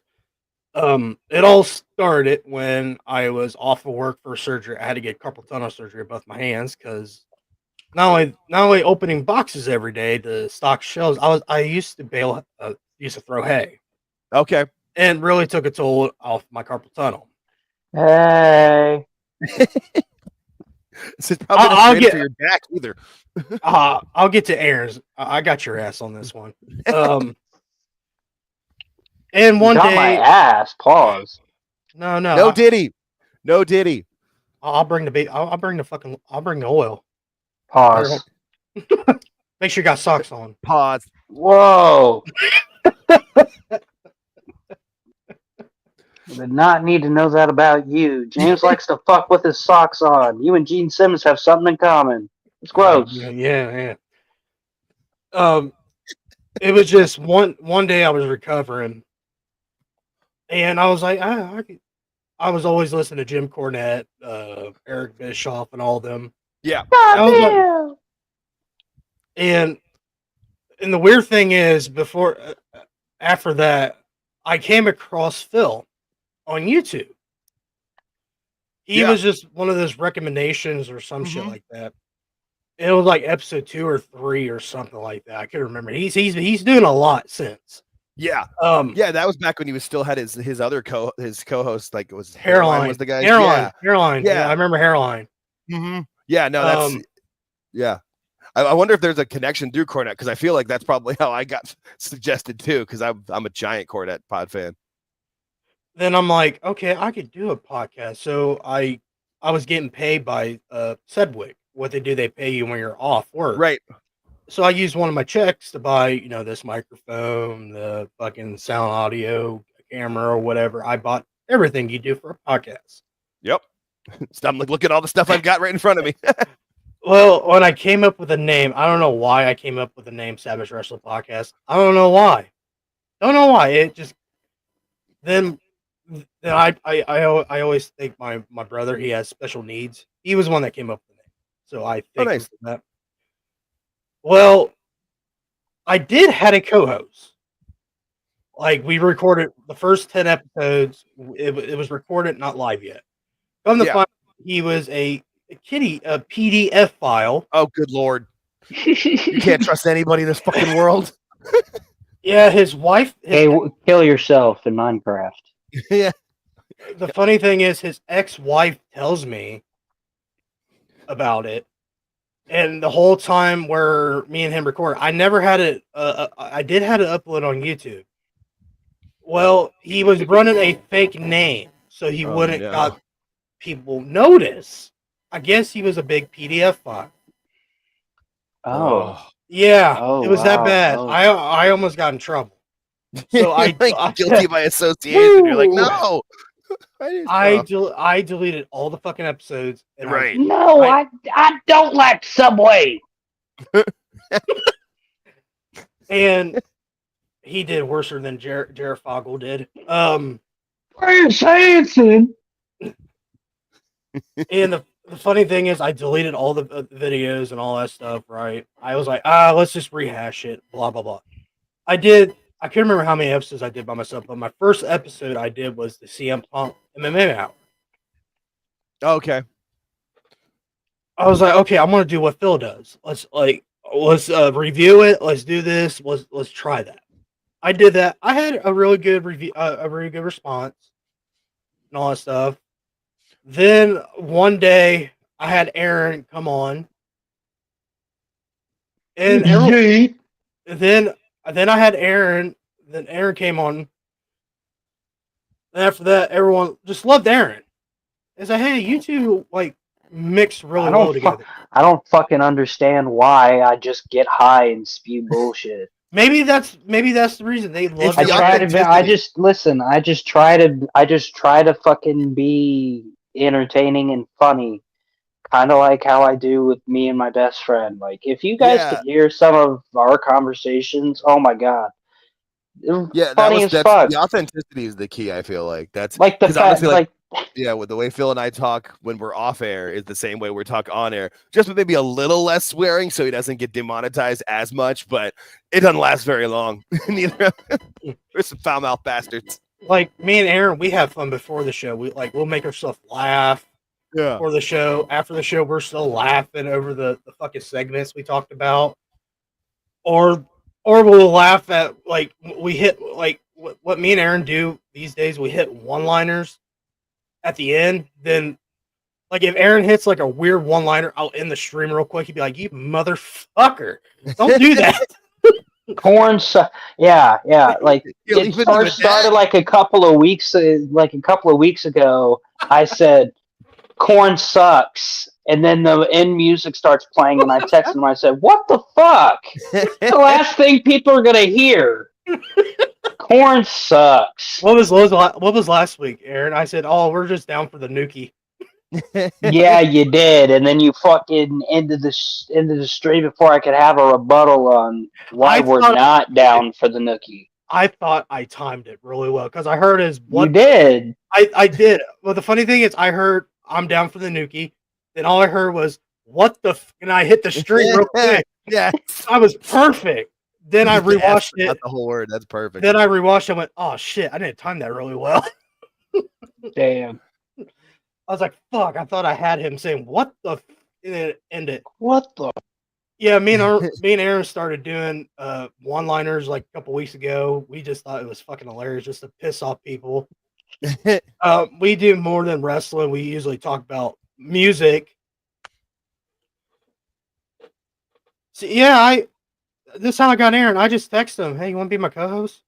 Yeah, I mean, and that's again, that's back to the authenticity. It's more real that way. Like, I think that's why Phil and I get along so well, especially on his show, especially because he had it established. So it wasn't like I was coming in to try and like take over or, be a partner. Really, I could kind of, I look at it like he's Conan O'Brien. I'm kind of playing the Andy Richter role, where I'm going to come in and say some funny things here and there. I'll, make jokes. And then every now and then I'm going to drop a line where you're like, damn, that was actually really good. Like I always think like me and Aaron are like the Eric Andre show. I'm Eric Andre. Okay. He's that Hannibal. Like, Yeah. Or some days he'll be the Eric Andre. I'll be Hannibal. Like me and him, like we like some episodes. Like if he's in a pissy mood, oh, this show's gonna be good. Or if I'm in a pissy mood, Aaron be like, oh hell yeah, here we go. James is gonna fucking spew. Here we go. It depends on our mood. Like last week, I didn't mean to piss off Aaron. My bad about the theme song. It was my bad. I could have I just could have went to the show and just did it. Then we have commercials. We're not going to do those commercials, Aaron. Where he fucked up on the commercial that he did, and he's like, "Fuck, I didn't even set our fucking code or nothing." I said, "No, what? Fuck it. It's all good." It was just me and Aaron. Reason I asked Aaron because he's a wrestling fan. I'm a wrestling fan. He likes music. I like music. And I just thought, oh, it'd be a perfect podcast about wrestling and music. and I just like hearing Aaron talk shit about wrestling otaku and these other fucking IWCs. Because the funny thing is when I bring up like a video of wrestling otaku, which we're not gonna do, Aaron, don't freak out. Good God, we're not doing that. Okay, people gotta eat lunch, man. Okay, I won't. Every time I bring up a video without him telling, he'd be like, oh, God damn it. What do you guys to say this time? Why you gotta bring down the energy of the chauffeur? Nobody wants to see this fat piece of shit. Oh, if to this day, I still love that legendary rant Aaron did on Wrestling Otaku. What was the video, Aaron, when he returned? That return he did? Oh, yeah. He thinks that he's a fucking wrestler and fucking was like, hey, guys, I'm going to take a couple of weeks off. And fucking comes back. And drinking a big liter of cola that when he went to burp. That's when the rant... He burped. And that's when... Cola. This is how the rant started. He was chugging that fucking pop, and all I said was, damn, slow down. And he stopped drinking, and he burped. And right there when the fucking rant started, I called him a fucking... Dude, this is why you didn't get no bitches. Dude, stop. Just stop. This is why JD called you fat, and then you post a fucking video of you at McDonald's trying the chicken Big Mac. Fuckface. Then I had Aaron... I'm not fat at all. Num, num, num, num, num. The problem is the women in 2024, 2025. The problem is them. Yeah, that's the problem. I can smell you through the freaking video. Stop going for athletic 10s when you're a 4.5. Aaron, what was that? 4.5. What was that line? Aaron, what was that line you said that was so perfectly? I can't remember it. Brother, you're asking me to remember something that I probably said while I was high. Oh, damn it. I have to rewatch the video. I might have to pull... I'll pull up the... Here, it's okay if I pull up the rant video so Jake can see it? I don't give a fuck. All right. Might paint me in a bad light. I don't remember what I said. Anybody... Listen. Might paint me in a bad light. Somebody might hate me for it, but hey, my DMs are wide the fuck open this weekend, bitch, because I got nothing better to do. I'm gonna see. I always welcome that kind of negativity, and I never get the satisfaction of having said negativity. So yeah. Oh my god! This woman ran that god awful background on StreamYard. Ew, StreamYard, gross. Ew, boo. Trash. Sorry if the quality is shitty. I don't know why it's shitty. I don't know why. And Aaron don't know we are streaming on StreamYard, you dumbass. Ew, gross. StreamYard, you gross. Ew, gross. To everyone, oh my god, that old ass logo. Holy shit. If you guys can't read that, even though I can't read it either, it says redacted. This is what Aaron was hiding his fucking name. Redacted. Hey, Oh, wait. You just reminded me. Hold up. Got you. And I was like, Aaron, why did you not put your name on there? I'm not gonna get these fucking dipshits fucking going after me on my social media. I welcome it now because I've got literally nothing better to do. So yeah, that was the other thing about it. The name that I had was just the username that I had on a bunch of things because it's a play on my last name and then the band Alt J. I'm not even that big of a fan of them. I like them, but it just thought it was a funny name. Like, it was like my username on Instagram, Twitter, a few other places, and then Phil brought me on. He always calls me Alt Jake, and I'm like, okay, sure. I mean, you can just call me Jake, but I'll take it as like the name got over before I knew it. I was like, I guess we're stuck with it now. Like, it's fine by me. I don't care. It's literally the first 3 letters of my last name are ALT. Like, that's where Aaron, it comes from. did you just change your name to Akaku Fears Aaron? Yeah. Otaku Fears Scaremasters. I need to clip that video of me fucking gagging when he was doing that episode. I need somebody to look at me like Wrestling Otaku looks at a Thanksgiving plate. I was gonna say cheeseburgers. All right. Look at him. Look at him in all his glory. Glory. I just wish that he would just focus on the wrestling shit and like leave his like personal issues out of it because it's just such an easy target. Such an easy target. Like, stop making yourself an easy target.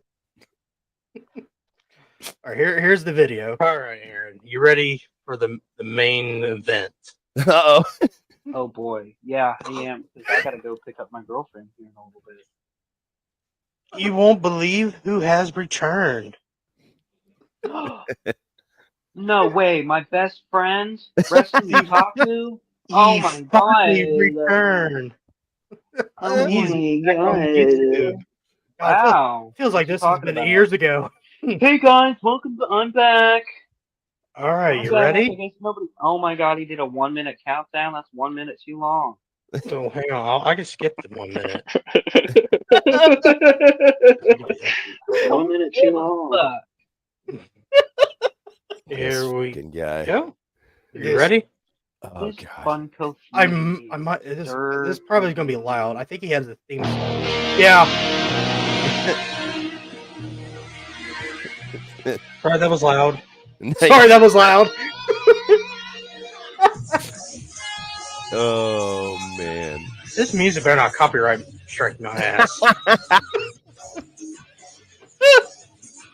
I'm gonna go after this Twinkie tip motherfucker. He copyright.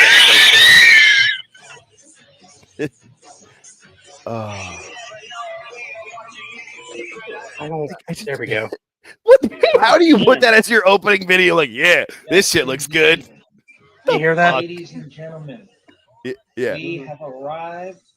It is now time. It's been quite some time coming, but now. Why does he look like one of those fucking new guys from NXT? It's been a long time. Grand return.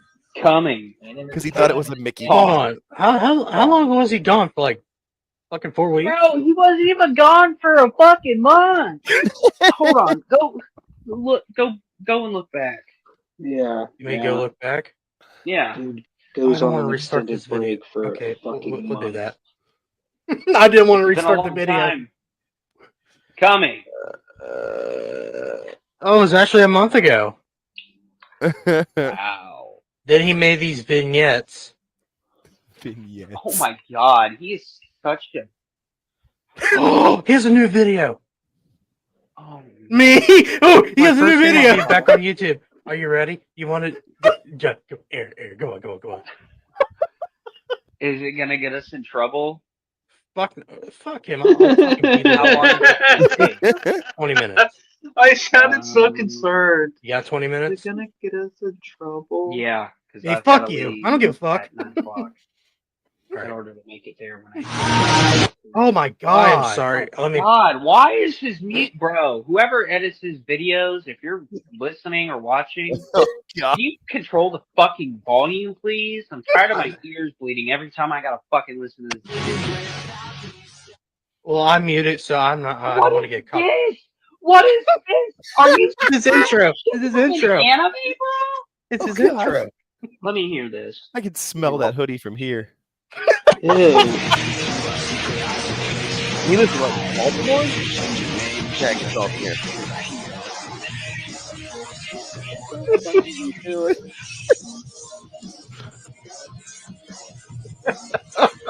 This is the video that got us a lot of views. I thought I had seen. I mean, people some really shit. hate this guy. You can't blame him. Just look But at that was probably the All gayest right. thing Ladies and gentlemen, Aaron. I have ever seen. I am Wrestling Otaku, and this is the Wrestling Otaku's channel. We're the best For reviewed well, wrestlers. your personification of excellence Pause. on YouTube. Personification of excellence. My name This is is Wrestling how I would. Otaku. If I was doing a YouTube channel and that's how I started, and somebody like clicked on my video and that's the first thing that they hear out of my mouth, Mm-hmm. I'm leaving. I'm like, nah. Anyways, YouTube and the block. the funny Yeah. thing, the funny thing is and we're the best. What was that, Aaron? the funny thing is I still do that to this day. I'll go watch like a video that looks really interesting, and the person says like one word, and I'm like, nah, I ain't feeling the vibes. I'm out. Reviews wrestling. And it's not just a slogan. It's not Oh, he pictures of said his excellence famous line. on YouTube and the YWC, and we're the best reviews wrestling. And it's not just a slogan. It's not just a tagline. That is an unprecedented fact. Unprecedented. I'm here. It is now Undeniable. Oh Saturday, my god. Badass. September 14th, Still wearing 2024. sunglasses. I've made my return to YouTube. In case you guys haven't seen my previous video, which a good majority of you should have by now. No one did. Nobody No one did. cares. But yes, I'm back on YouTube. Total and I of 10 figured viewers. that it was only appropriate that I do a formal video addressing you here Basically in your front of the family. camera, as Him. I have done in the past. So I'd like to welcome you all You back might into need the to try a channel, new all my camera. It might subscribers, kill all the it. people who frequent my Oh my comments, god, who Aaron. watch these videos, so on and so forth. I heard that Both line. my loyals, regular commenters, subscribers, what I have didn't you. say a damn And thing. you know those who maybe aren't subscribed and maybe Oh, are wait, this was subscribed, but when you were just high. don't Get to the watch or fucking whatever the point, case may be. bro. I'll address that a little later, I guess. But Lazy eye bastard. First This things fucker's first, on YouTube. in case you haven't noticed, got some new shades. No one You know, cares. having to pick Nobody these cares. Up, from local dollar store stuff. Still makes you look fat. Get some new stuff with like These the glasses Makes him eyewear. look like a like kitty Just have brother. some old pair of glasses, sunglasses. I'm surprised we're not Pretty worn down. demonetized. They've lasted a long time, haven't broken surprisingly, Pause. but We're making money. No, not really. So, I was about to say we're making money. YouTube, right? Yes. Oh, this fucking guy. What'd you find? Oh, when Aaron laughs like that, something's gonna happen. Whoever That's this changed Soul them. Evans guy is, bro, we have to reach out to him because he has Oh Like, yes, Soul Evans. 3 Yes. different videos where Yes, he's I know doing- Oh, Soul Evans, yeah. But bro, the first video I He see meshes from me. him is it's 24 and women still. Well, Yes, he made a video. He almost cried in that video about him why women hated him so much. because you're a creep, Oh, you fat. And it looks like he hasn't bathed. oh my god. All right, back to this. Yeah. first time for a new pair. I should probably get a few pairs just in case. But yeah, Nobody I'm asked, back. dude. It's good to be back. Let me find that After part where a Aaron month, I was gets. out for like what, a month? Here it 4 or is. 5 weeks. That's it. There was a liter of to get cola. content and do videos on here. Wait, I feel so, So much, fucked up. much appreciated. I really mean that. Like, legitimately, that's not just me saying it. And before I continue, let me just go ahead and take a little sip here because I am getting. Oh, fucked. Aaron. Remember when you said, "Hey, am I hearing something about Hulk Hogan back?" I was watching something on my phone. My bad. Yeah, I remember Yeah, you saying something. Son of a bitch. Like, And just a little talking reminder about. that this video is brought to you Huh? by Are you watching something in the Cola. back? Actually, No, this why? is refresh. This is actually I heard giant. something about Fucking Hulk liar, Hogan. bro. And I'm not listening. Cool. No, I'm Did not you say watching my nothing. show is I'm not sponsored? getting What the fuck is paid wrong for with it. you? Brand What the fuck fucking is soda? Yeah. This The fucking truth. guy. Wait, what? The What are you talking truth about? is something in the fucking background. Who? Me? No, fucking wrestling otaku. You can faintly hear it in the background. Oh, okay. I was watching some, but it was on Pause. mute. I Pause, was you just watching fuck. like a. Pause, you fuck. I did. I can't believe you. The truth finally gets revealed. That, oh yeah, man, I was totally watching something on my phone, and I put the blame on Wrestling Otaku. I I said can't believe I'm about to say this, but Wrestling Otaku, you deserve everything I throw at you. Fuck you, fat fuck. I'm just laughing at this is brought to you by cola. It's fucking store brand cola. Like not even Coke. This is That's brought what I to you almost in part by Great Value Cola. Yeah. Chug, chug, chug, chug, chug. Giant bread. Like mother. Delicious. Like Find it at your local Walmart. Not a paid sponsor. I can I literally hurt hear my it in the face laughing fucking so hard. background. He's watching something. Oh, store brand soda. I'm sorry though. That fucking couch looks like it wants to off itself. Real Oh my bad. god! Good grief. what's he doing with his Coke? What is he doing with this coat? Couch. Oh, His couch. His I know, couch but looks I so saw him. I looked depressed, over bro. and he was holding a 2-liter cola. I don't know. He's just showing Show- people to the camera that he's being fat. Wait, anyway. oh my god! Oh my god! Here it Oh comes! God, Here it comes! no. Here it comes! Oh my god. He's not. He's not. Bro, chill. It's fucking Coke. Slow down. That's not even Coke. That's like. Nothing like. Oh, my that's God. All right, enough. Here Enough. comes, I'm here putting a comes. stop to this right now. You can watch the rest of this fucking video. I'm done. I'm done. I said exactly what I needed to say in that fucking comment because that is so fucking. Bro, I don't know if you have earbuds in your ear, but that was I got a massive gaming headset in my head. that was disgusting. Because I heard I have the smallest little plastic piece, so it's like right there on my fucking ear canal, and all I heard was. Believe me, I basically heard a piece of chicken fly out of his teeth. God damn, dude. Jesus Christ. I said exactly what I needed to say. That was so fucking cringe. James, That's pause so this real fucking quick. cringe. So much to the fact. So you know in Finding Nemo, right? The fish Yeah. are not friends. The fish are friends, not food sharks. Yeah.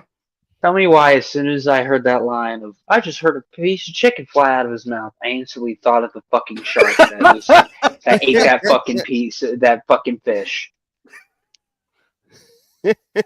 God damn. Fact that, yeah, will I go watch Keep the going. rest of Keep this ranting. video? Keep ranting. Will I go watch the rest of the video so I can see I'm what the tagging fuck us, Aaron, that to keep fuck has going. say? All I Because want there to are do fucking is things just to talk do about the fucking wardrobe YouTube malfunctions, and here we drinking are and talking about eating this goddamn no whatever pussy the ass fuck having is not one bitch. of them. That's Trust what he me. does. That's what he Trust does. me. He eats and all that stuff in his I wonder videos. why he can't get no bitches. Aaron I wonder why yelling in he the can't get no background. God bitches. damn son of a Think of dumb bitch. shit like this. Keep cooking. I bet you watch anime with Cheetos in one hand and your dick in the other. And then you alternate so you can get Cheeto dick. You fucking god damn. You were Not such that a he'd be able to fucking see it disgrace anyway. to wrestling fans. It makes me I said exactly It makes me sad to admit that I'm a wrestling fan when I have basement dwelling fucktards like you going around going like, "Oh my god, Alexa Bliss, you're so fucking sexy. Oh my god," and you actually go up to her and say that exactly like that. You're like, "Oh my god, you're so pretty. Can I smell your hair?" That's why we can't give hugs to people anymore because of stupid fucks like you. You know what? You're probably nope. I'm not going to that route. That I guy have my screams limit. patient zero I for have the my next limit. pandemic. I guarantee Oh my it. Screams God. patient zero. Jesus. Wilford Brimley called. He wants his diabetes back. Oh my Diabetes. Got that diabetes. Your mom was Diabetes. so skinny. I mean, Why? I will you say put that on was the the first thing I goddamn thought when I saw food. wrestling otaku. Fat Oh my- fuck. Diabetes. I need to go check on his parents. We got to make sure that they're still like alive and kicking. Because let me tell you, their son, The only thing they're Their kicking is son is- themselves. something. Like, can you believe? And this is how we're gonna end the show. Can you believe that there were two people in the world that fucked and made that? Yeah, I don't want to go that route. To the lonely I have my hearts limit. out there, I'm not one of them. But I'm just saying, here's to the lonely hearts and the ones that never fade. You can find love if there are two people in this world that fucked and made the wrestling otaku and told him, "You're gonna be such a special little boy when you grow up." And guess what? He is special. Special needs. And a misogynist too. Misogynist too. I bet you. Mm. If he wasn't a fucking Ravens fan, he'd be a Cleveland Browns fan. And he would be like, "What? Deshaun Watson didn't do anything wrong. All he wanted was his dick to be touched." It's women today. And you know what? Women today won't touch hope my and pray dick. that the Ravens have such a shitty season this year. They win like 4 games, and this guy has a complete meltdown.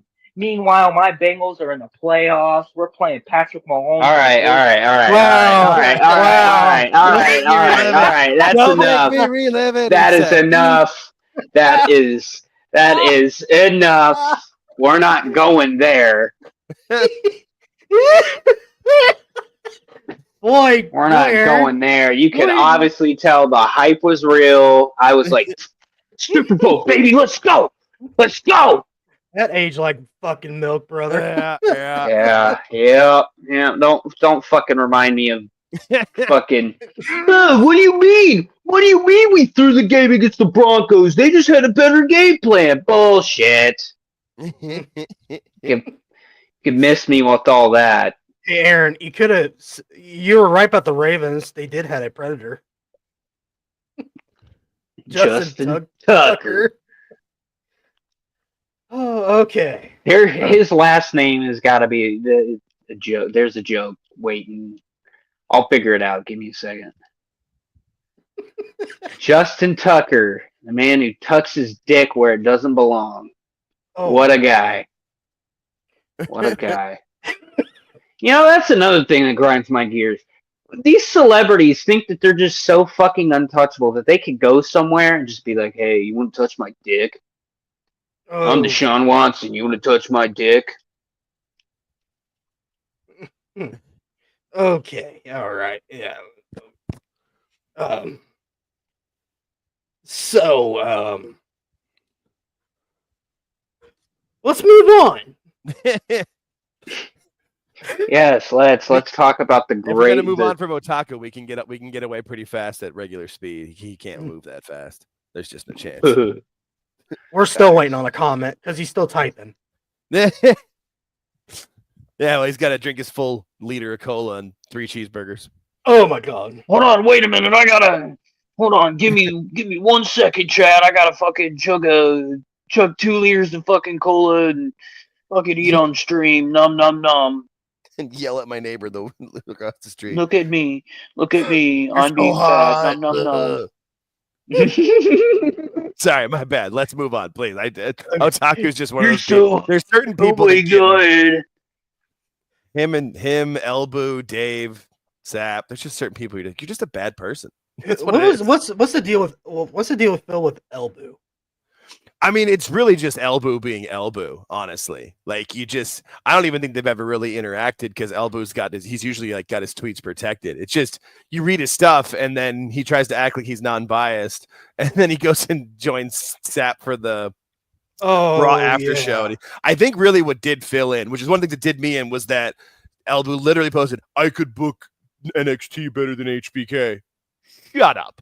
Every tweet he's ever tweeted. And he's tweeted fucking novels before where they're like, he's using all the characters in his premium account. But the worst one is just that it was one sentence. I can book it NXT better than HBK. There's the problem, is that there's too many wrestling fans and people in the IWC that actually believe their fantasy booking is better than what's on television. Granted, they were kind of groomed that way from 2014, 15 to 2020 under Vince, where it was horrible. So I understand that, but it's 2025 now. Move on. It's a new world. Things are good. You couldn't book better than Triple H or Shawn Michaels. I promise. All right. So speaking, we're going to talk about Cornette again. Oh yes. Man, I gotta. You know what? I got to do it. When are we going to talk about the titties? What? That's not what the topic I expected, but all right. Brother, it is news. It is news. Tiffany Stratton. She had a nip slip on SmackDown, and yeah, it was great. But nah, that's not the one I want to talk about. There's another one? There's another one? Jada Parker. Business on full display. It's so much so that, James, we cannot show these on fucking YouTube. It's all right, get it over with. Come on. Full puss. It is full puss. I was unaware of this. Are you talking about when she bent over and her fucking Dude, her meow meow was on full display. I always think of is it Scrubs? Yeah, her pachinko. What? You watch the TV show Scrubs? There was a character who wouldn't I remember swear. that episode. Yeah, there was a character that wouldn't swear, but she was a doctor, and instead of saying vagina, she'd say pachinko. And so I feel like that's the YouTube appropriate term that we can get away with and not be in trouble. That's why I was unaware of this slip though. I saw Tiffany, but I saw her that's why coochie meow meow. meow meow. Meow meow. Are you meowing at me? Saying meow? Yeah. Meow. You can't see me, but you can't see me, but I have 9 fingers up and shaking the thumb like you got to get one more. Meow. Meow. That's 2 different Super Troopers reference in one pot. I like that. Yep. I pretty much live in. Can I get a liter of cola? A what? Bitch. Hey, does that look like spit to you? Or the maple syrup scene. Chug. Chug. Wow, that's a lot of sugar. Who fucking threw that? I still say pretty much daily at some point when something happens, Mother of God. And just like that every time. I can't help it. It's every just X. Yeah, it's just every time I open X. Every time I open X. Yeah, right. Yeah. Every time I see somebody retweet a Dave tweet, because I have blocked, so I have to go to his page to view them, and I don't want to do that. What is he saying? Mother of God. Here we go again. Or it's the CJ from San Andreas. Oh shit. Here we go again. That's how I feel every time I open up Twitter. Like, oh fuck. This is life now. All right, Aaron, talk about the full fucking yoo-hoo. Yeah. Well, what's she doing? What's she doing? A move and it blam, it came out. It's her attire, bro. It's her attire. She's got one full leg, and then it's just the Zack Ryder attire. Fishnet. It's fishnets on the other leg. Okay, so it doesn't really give much of a. It doesn't give her much wiggle room to work with, and why she's not wearing underwear is beyond me. Beyond me, but bro, it was On It was out broadcast television. there. I've seen it. I have the pictures. I seen it. I have the pictures. They cannot be shown. But ladies, Oh. well, I have to say this. When you've got these beautiful women, god damn it, I can't do it because I'll just sound like wrestling otaku. And you never want to go. I'm just saying it was bound. It was bound to happen. Tiffany Stratton was a wardrobe malfunction away. I mean, it was when bound she to cashed happen. in, I thought there was going to be a similar slip in that region. From what I saw, I was in the audience, but when I came home and watched the replay on my DVR, I was like, "Oh, that was quite close." Double-sided tape. Close. All I can say, double-sided tape. Yes. Are you good now, Aaron? Are you Are good? you good now? Great. I'm great. I'm great. Okay. I was about to say if we're not going to bring up the wardrobe malfunctions. Well, I didn't know there was multiple. I only knew there was one. So ladies, I cover learned up your something. bits. Cover up the bits. Cover up your bits and pieces. You gotta cover it up. Yeah. Makes me think Yeah. Which is That why Blake Mouse I was smells kind of. I wasn't really surprised that Jada Parker wasn't really seen doing like any physicality on NXT this week.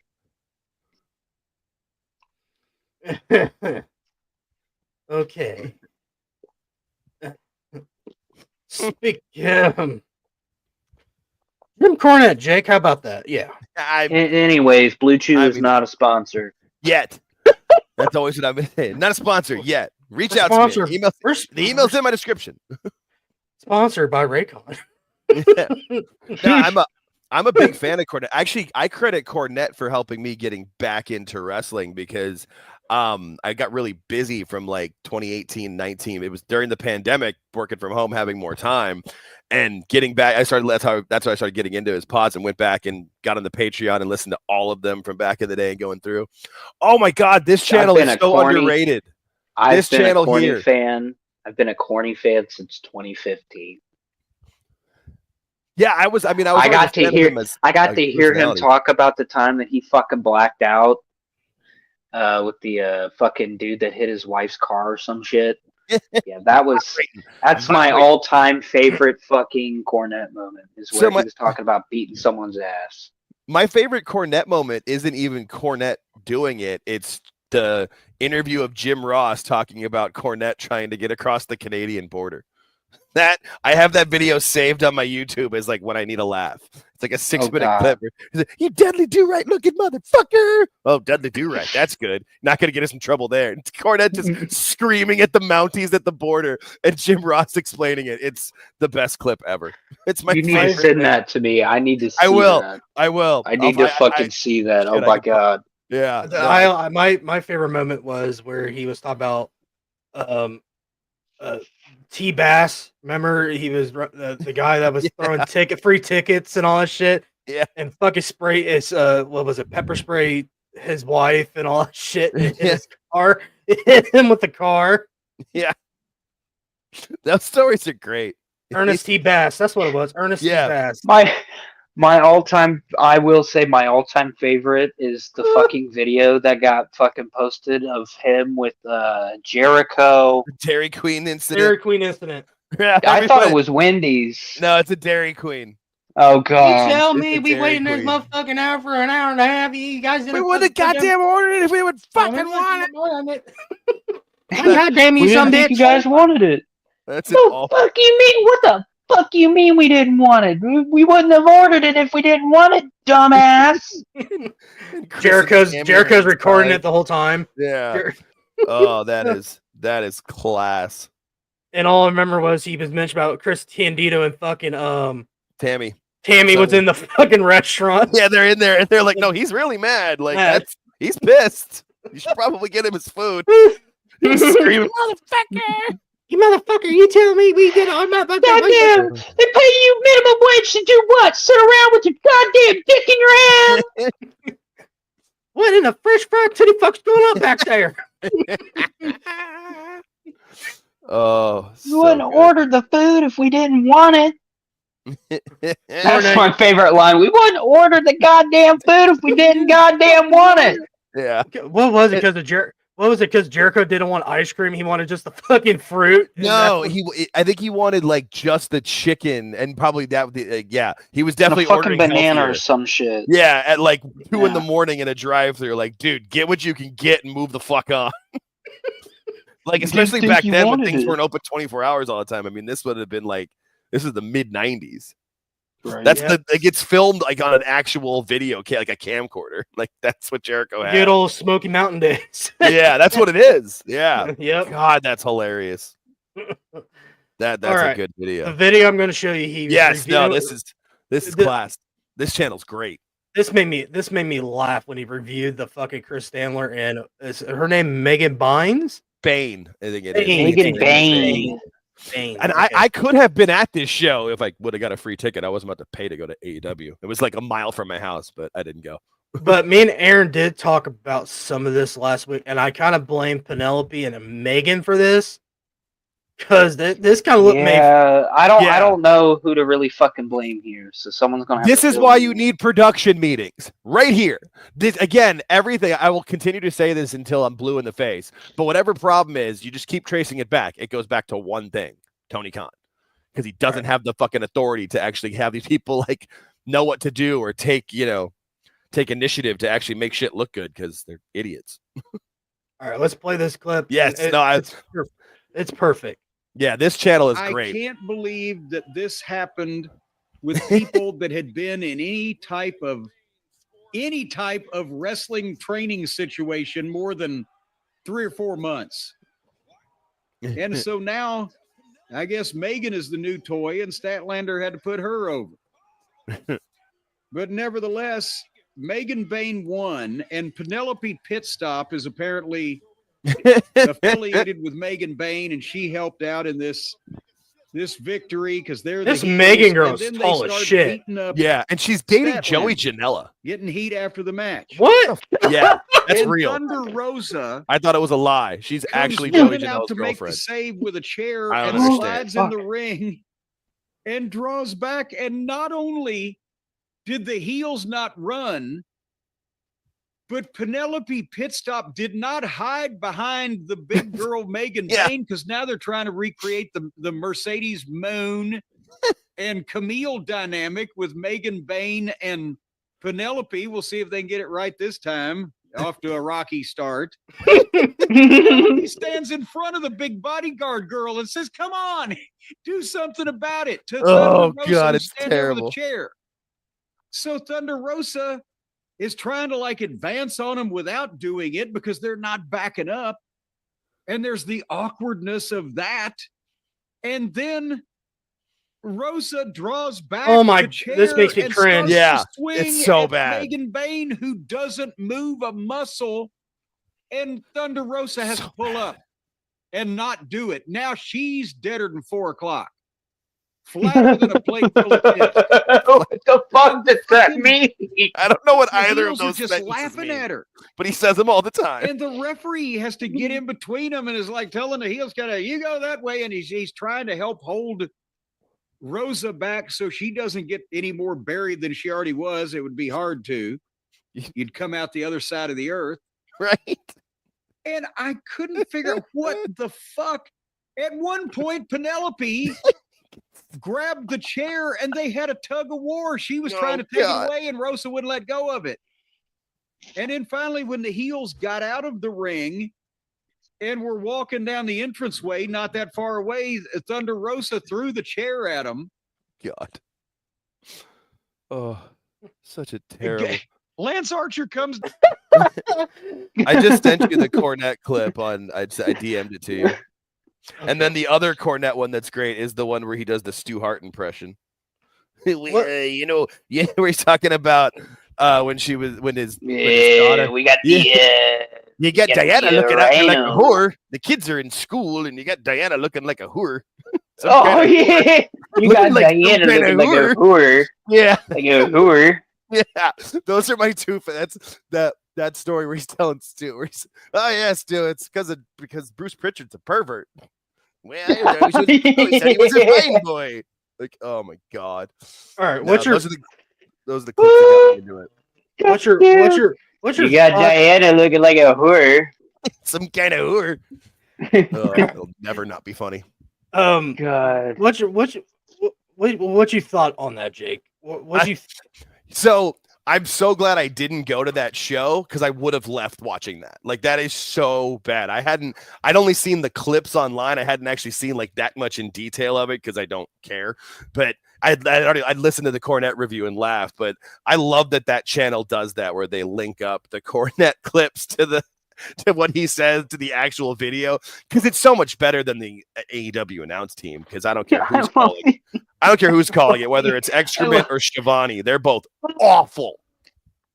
That's right, Excalibur. then we got to go to this. Then we got to. I'm out of breath. I'm out of breath. AEW Revolution, we got the AEW World Champion taking on. And he just yells out the name of the move. Tope! Susan, shut up. Tope Suicida! That's why I love that Michael Cole. Like, I don't, Logan Paul. I don't mind Logan Paul on his podcast. It's his buddy that his co-host with that annoys me on that show. Oh my God. He's so terrible. He's so awful. Listen, And he I has just don't no like idea Logan wrestling. Paul. I don't either, but I could because at least watch him do interviews if it was just him and a wrestler. But that other guy ruins it. Listen, I don't like Logan Paul because I'm not going to forgive the fact that he recorded somebody hanging in the suicide forest in Japan. Never going to forgive him for that. And the fact that the one time that I tried Prime, it comes out, oh, it may have hints of traces of cocaine. The fuck? And on top of, he's in the middle of a crypto scam. Yeah. Fucking jackass. He is. And he almost ruined Royal Rumble. And he almost. Didn't we look the at only reason I that brought and we it up though, fucking is 'cause discussed what it? Michael Cole said on his show, where Michael Cole said, it doesn't matter. Nobody gives a shit what the names of the moves are. You're telling stories. And I'm like, someone just put that in front of Excalibur. Michael Cole, the most successful announcer of this century, let's say, of the 2000s. Right. Yeah, no. Like, maybe you should listen to him. He's been on TV literally for 28 years. Maybe listen to him. No? Okay, fine. Like, no, Excalibur just going to call the moves. Yeah, this is a Cope Con Hilo with a twist. Fuck off. Full arm dragon twist. Oh, we've or then Shivani getting things wrong. Oh, we've never seen him in black jeans before. Well, actually, we have back in November of 22. Nobody fucking cares. Like, we all know that Hogan slammed Andre before WrestleMania 3, but the story then was that he hadn't because it was a better fucking story. It's not that hard. This is not rocket science. I feel better. I do. I feel better. These people. I need to hear these fucking Cornette clips. God damn it.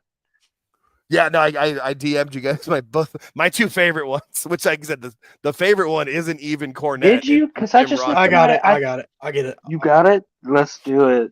This one. The of everything for Cornette, yeah, the Stu Hart impression, and then Jim Ross's impression. Yeah, Diana looking like some kind of whore. Some kind of whore. All right, we'll play the one. Yeah, this is. Fucking Conrad. Oh, Jesus Christ.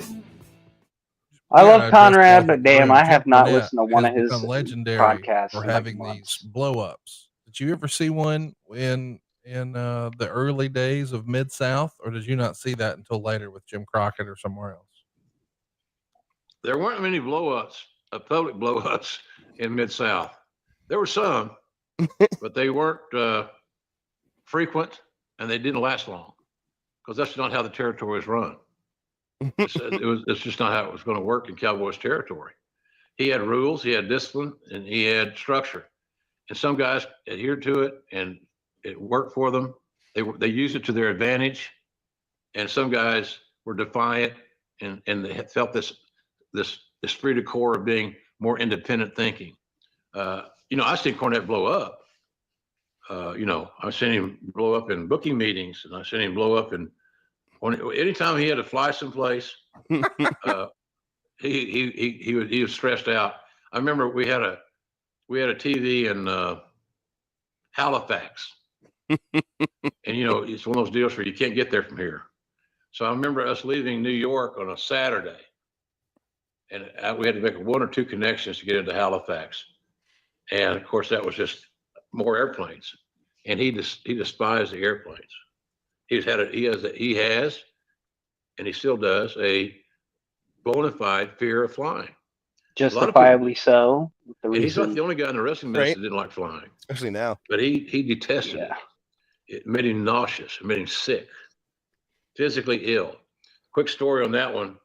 We're flying from Newark to Seattle, and to go do TV in Vancouver. If that makes any sense. It kind of makes sense. The flights domestically are a little cheaper than the international, because once you get to Seattle, it's a pretty easy drive to Vancouver. It's doable. So we're in Newark, and the guy John Valdostri was a Continental Airlines representative, and he would upgrade a lot of the guys. So he upgraded Cornette and I. He said, "I'm going to upgrade you guys." Oh, great! Thanks a lot. It was a long flight, 5 or 6 hours where it was. And I said, I'm thinking to myself, please God, put us in separate seats. Don't put us in. Sure enough, my least favorite seats on the airplane are the bulkhead. And so we were in the bulkhead, sitting next to each other. So then we go, Cornette's got this ritual where he takes this prescription medication to calm him down. And I'll use Xanax because I don't know any names of any other stuff, but he'd take like a Xanax, and he'd take something else, but he took them. He had to take them in a certain time limited interval. So he did. So the time we got on the plane and seated, buckled in to our first class bulkhead seats, right, on Continental Air, he was already gone. So I remember the flight attendant saying, "Does your friend want something to drink?" I said, she started to reach over to shake him or to touch him. "Oh, no, don't do that. He's good. If he needs something, we'll let you know. But thank you." I didn't want to wake him up. Hell, who knew how he was going to react? So all works out real well, Conrad, until we get on the tarmac, right? Why in the fuck will you wake me up? The captain comes on and says, "Well, ladies and gentlemen, news from the air traffic control. We're 17th in line to take off." Okay. Yeah. Oh, that's no. 17th. That's where yep. Now, what that does, it screams delay, Will Robinson, delay.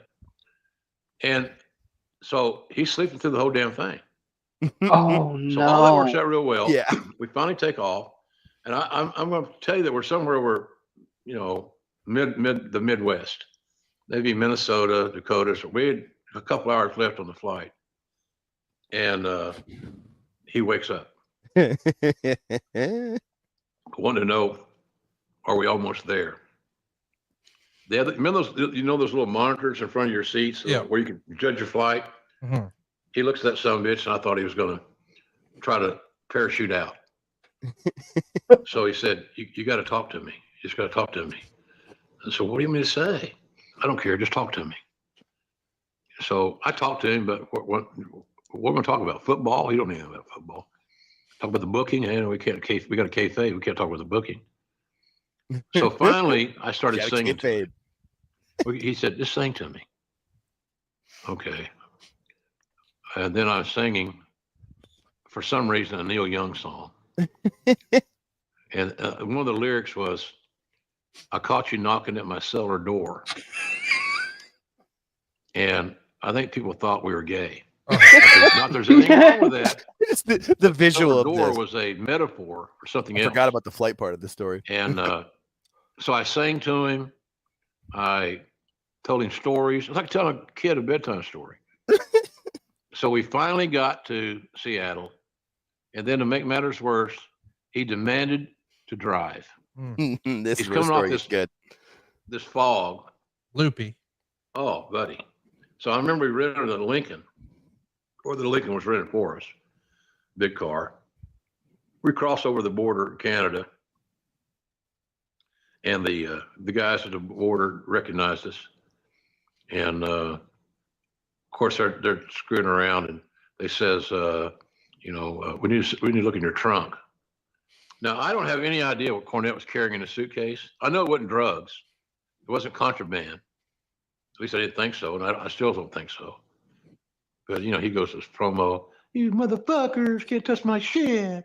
Nobody's going to touch my shit. Fuck you." And I think, oh, this is good. So the guy looks at me because, the good old JR is the voice of reason. And so I said, I finally get him off to the side. And I say, "Look, you guys don't see what he's doing, do you?" "No, what's going on?" I said, we can't have this kind of conduct. We're going to, subdue him, put him in a cell or something. And I'm thinking, I got to think of this quick now. Here's the deal. He's a what you call a bad guy. He's a villain, and he doesn't want to see you guys to see him out of character. So all he's doing is staying in character and trying to entertain you in his villain persona. I got it. That's so good. So I convinced him that even though he was shooting, he wasn't bullshitting. That he was bullshitting. So, goddamn Dudley Do-Right looking motherfuckers. Oh, that's good. That's good. Looking motherfuckers. I'll kill somebody. Okay, easy now. That's when I intervened with a little line about he's just Easy now. So then we get to the visual of this. I wish it was on we film. relived that about 30 times. CCTV between Seattle and Vancouver. He's still in a fog because of his fear of flying and the medication he took to get there, get to work. And then we get about a block from the hotel. He wants to make a right on red. And you ever been to Vancouver, Conrad? No. It's a great place to visit. Really, truly is. A beautiful city. It's very multicultural. There's a lot of different ethnicities that live there. It's a really cool town. Vancouver's a really cool town. Beautiful. But we stopped at a stoplight. He wants to make a right on red. And he didn't want to wait till the light changes so he can make the legal right. So but the people are walking. He starts cutting promos in every ethnic group that he could see. Now the winters are up, thank God. So the only one that hurt is me. But then he reared back in the seat. He put his feet on the steering wheel and started stomping the steering wheel. Which you'd honk the horn, incessantly, and he was stomping away. But he finally had it. He'd gone as far as he could go. We made it to that. We finally got the turn on that red. I'll make a right turn. I don't think it hurt. I can picture Jim Cornette using his foot and hitting the fucking horn. He's pissed off about the traffic laws. Pissed off about the people walking by. You goddamn son bitch. And then I didn't see him again for like 24 hours. I think he went to sleep and just hibernated. He's the kind of guy that would go in a hotel and never allow the maids to come in his room. I don't want to touch my shit. I don't touch my shit. I'm going to have it. That's his deal. So his travel was a big issue for him. But so when you talk about I don't want anybody travel, touching my driving was shit. 2,000 plus miles a week. If you're a main event guy in Mid-South back in that era, You touch my you're shit, working all you're a the big dead clubs. man. That would generally equate to about a 2,000 plus all I can ever miles think a of week now. drive. So you're Not that I see them much in Arizona, but on not TV. hawking animal, you're a real legit road warrior. And so I think travel was always an issue there. He didn't like getting out of his comfort zone, and who does? I don't blame him. I think that was, like you said earlier. And about now he going doesn't to leave Dallas, Louisville. Part of the reason he went to Dallas. Unlike the reason he went to Charlotte, because Charlotte's going to come back with a lot of travel, but a chance to make a lot more money. But that was the deal. Travel was not his friend. Didn't like it. Travel was not his friend. He wanted to stop at Wendy's. He had his way. Like Monsoon wanted to stop, at Bob Evans. It's just the way it was. You're on the road so much, you get these habits. So he was not friendly to travel, and of course now he didn't have to worry about it. He's home in Louisville. He's got his business, and like you said, he's got a couple of really strong podcasts that he produces, and he's got his life now exactly the way he wants it. He does everything he wants to do from a wrestling business side of the coin out of his home in Louisville. And that's kind of, I think, what he's always dreamed of being able to do. And now he's finally there. I mean, that is the dream. Hey, it's Conrad. Yeah. I don't blame Cornette one bit being. No. Especially with the money he makes and the viewers they get. I mean, it's a healthy business they've got. All right, let me get the other one popping up about Stu Hurt. The other one's The the whore- Stewart wouldn't. Yeah, the Hoover one. That just Word. that Just the way got Jim Ross Diana described. looking like some kind of Yeah, whore. Hoover. All right, here we go. These are my comfort videos. Oh yeah, Jim Cornette. I listen to his podcast, like my 10-hour shifts, and he gets me through the night. Absolutely. His omnibuses and all that shit. I'll get through them. Yeah. Is there any truth to a story I heard where Stu Hart called Jim before King of the Ring 96 over the Shawn Michaels British Bulldog angle with Diana Hart? Oh my god. Yes, I remember the angle. I told that story. As a matter of fact, go on JimCornette.com and buy Jim Cornette Live in London. You'll get the entire unexpurgated, unedited, uncensored story. I thought it was Bruce Pritchard ribbing me.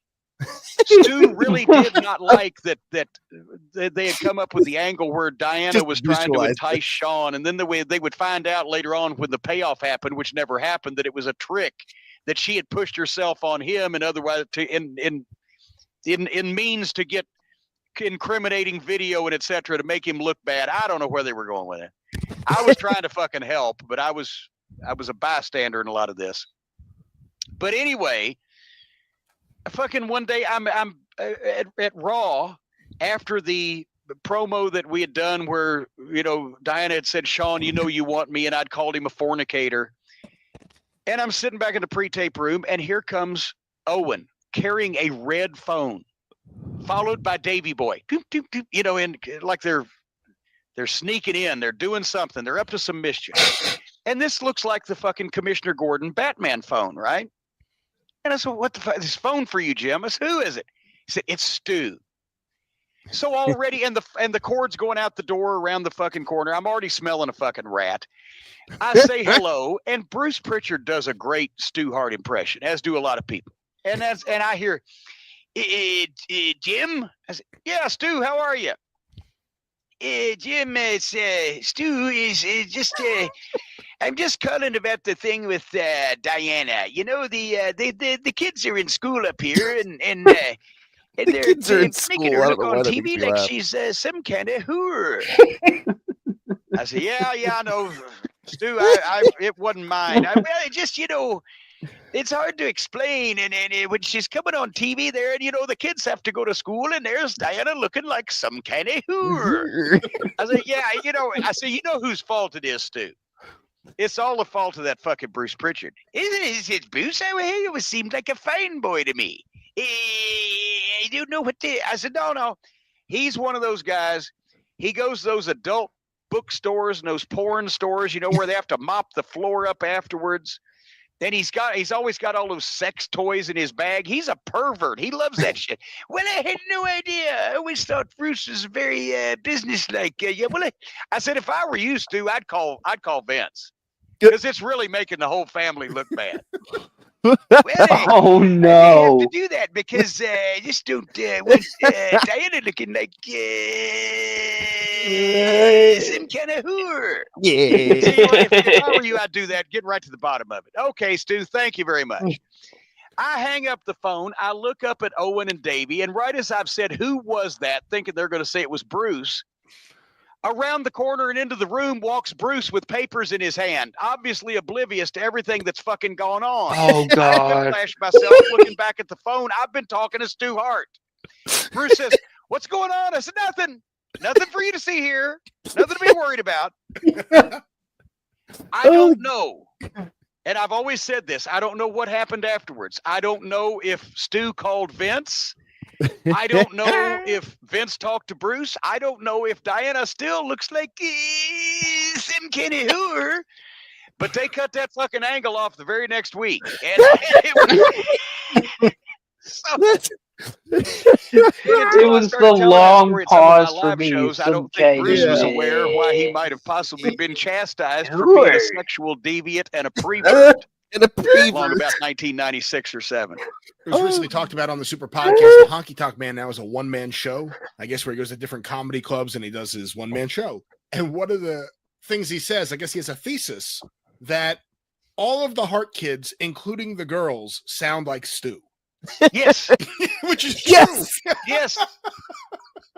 You want to look for a good time? It's a thing Yeah, that, let me tell you something about you Bill just have to Goldberg. get used to after a while. That Goddamn they Bill all and they Goldberg. all start to look like Stu, also in their own way. That didn't sound like Stu there. It sounded like one of the keyboard elves, like the. I don't know. Well, I can't hear myself well. This is a good time to bail after we've called Diana some kind of. And Diana likes that story, by the way. I've talked to Diana a few times, and not That's only that, but I fucking did it in hilarious. England, and got to see their lovely daughter, who got to hear me tell the same story about the whole fucking 9 yards. So anyway. So anyway, God, that's so You're good. making Diana look like some kind of Hooey. hooey. I just don't know why it makes it. Well, like the kids are in school. I don't know why that's like he obviously. That must is have done it fucking a couple of hilarious. times, It's like, for him to remember that. Oh my god, Kind of hard to explain, you know. The kids are in school. kids are in school up here. Fucking Stu. Oh my god. That story, and then that, you know, if he shook his hand, he would stretch you and break your fingers. Like that's there needs to be a movie about Stu Hart. Oh, speaking of movies, they are making Jesus a movie Christ. about Mildred Burt. Yeah, I'm Queen trying of to. the I Ring. want to go see that. I want to see it the opening weekend to kind of help the box office, because kind of like with Iron Claw, like whether the movies are good or not, that's less the point. But they're being made. Like I liked Iron Claw enough, and Iron Queen of Claw the Ring made me was cry. really good. That movie made me Yeah. cry. Yeah, even though like they deviated stuff from the real story. That's why like people are like, it's based on a true story. I'm like, if you watch the movie, it says inspired by a true story, which gives you the leeway. I lived in Hollywood for about 5 years. That gives you a lot more leeway when inspired by. That's how they were able to change. But I thought the performances were great. The wrestling scenes were awesome. And I feel like Queen of the Ring is, I mean, it's getting good enough promotion. It should be good. I'm hoping it's going to be at the theater that's not far from me, because my wedding anniversary is the Friday before, and I'll be busy that Friday and Saturday, and I don't really want to have to like find a movie theater that's playing the independent movie, but I do want to go see it the opening weekend and help the box office. All right, Jake. Before we move on to another topic, what is it like working with Phil? I wouldn't say I don't know if it's working with so much. Well, I mean, yeah, but I would say a little bit more recently, because we've been meeting off the show and kind of hanging out, and like he's helped me kind of figuring out how to do my channel and stuff from there. Oh damn, it But feels I mean, good outside. Holy I would shit. tell you, yeah, I got my window open. Phil, honestly, Phil isn't that much different than what you hear from him on his show. I would just say he probably swears a little bit more. You know, I bet. Pretty much the same guy, which I think is the key to his success. Is he doesn't try to put on a show like he's just himself, and that's why like he'll fumble things sometimes, or he'll botch the wrong thing and just laugh about it because he's just being him. Which is, I think, really what connected us. Because, you know, I'm good at making people laugh, and I was able to pop him a few different times and crack jokes, and also too, I'm good sometimes when he'll like read a comment and not understand it. I'm usually pretty good about that, so I'm kind of good in helping him in that regard. There were some people though. He really there were some things like on his shows, like some in his segments, and he doesn't get it. And I'm in the chat going, "This is what they meant. This is what they meant." No, and that's one of the things that I like to do when I'm on his show. It's like I try to keep an eye on the chat for that exact reason. Or when the super chats come in, I'll try to read them first and decipher what was said. Because sometimes he'll be like, "What?" Or he'll say it wrong. I'm like, "No, they meant this word. That was a typo," which then changes the whole sentence. Like mine super chat that one time, he was like, "I don't know what the fuck you're saying." Yeah. Then I'm typing in the chat, "This is what I meant." Yeah. Like, I only get so many characters in the super chat. Yeah. No, if I'm not on, I can't help him out with them. And I mean, that's the other thing too, is I always tell him if I'm around, I'm happy to jump on, but I also know it's his show, and there's times where he just wants to go. Like he's like, I got shit to say, and he doesn't want to be cut off, and that's good. You know, I'm supposed to be on tomorrow. I'm definitely going to be on with them tomorrow for the watch along. I had to, I had to change internet companies because my old company, actually, that's the company that I got let go from. So I'm like, I'm like, yeah, we're going to change internet companies now because F them. They're not getting any more of my money. But my internet's much better now, so I should have no problems with the watch along tomorrow. Those are fun. I feel like those are like the old pay-per-view parties. You know, we used to have to get 4 or 5 people together. Everybody puts in $10. Somebody brings some beer, and we're all going to watch a show together. See, my big dream. If you remember, I had a list on Twitter a while ago on who I wanted to be on my show. Phil was like the first one. Yeah, Phil was first. I think Kevin Apollo was second. The Iron Shogun. Yeah. Marvin was third because I will always love to work with Marv. Yeah. Starvin' Marvin? No, oh Jesus fucking Christ. Marvin the Toon Monster. Watch his Tony Khan stuff. It's fucking hilarious. I had Evil Dose, and Evil Dose was the first one to comment me, ask me to join my show, and I had him on the show. I wish Aaron was there. Him and Aaron would have loved each other. Yeah, Dose is cool. Yeah, Dose was awesome. I would love to get him back on. I had Awful Wrestling, and I think I said your name. I couldn't remember. No, I remember you reached out to me a couple, probably 2 or 3 months ago when I wasn't quite ready to get into, because I hadn't got a laptop. I was kind of waiting for Black Friday to get a laptop and an additional monitor. Yeah, because like I said, this wasn't a plan. I didn't like, all right, we're gonna do this. It was like, oh shit, I have an opportunity. I can't like let that door just sit there. Fuck this, we're going.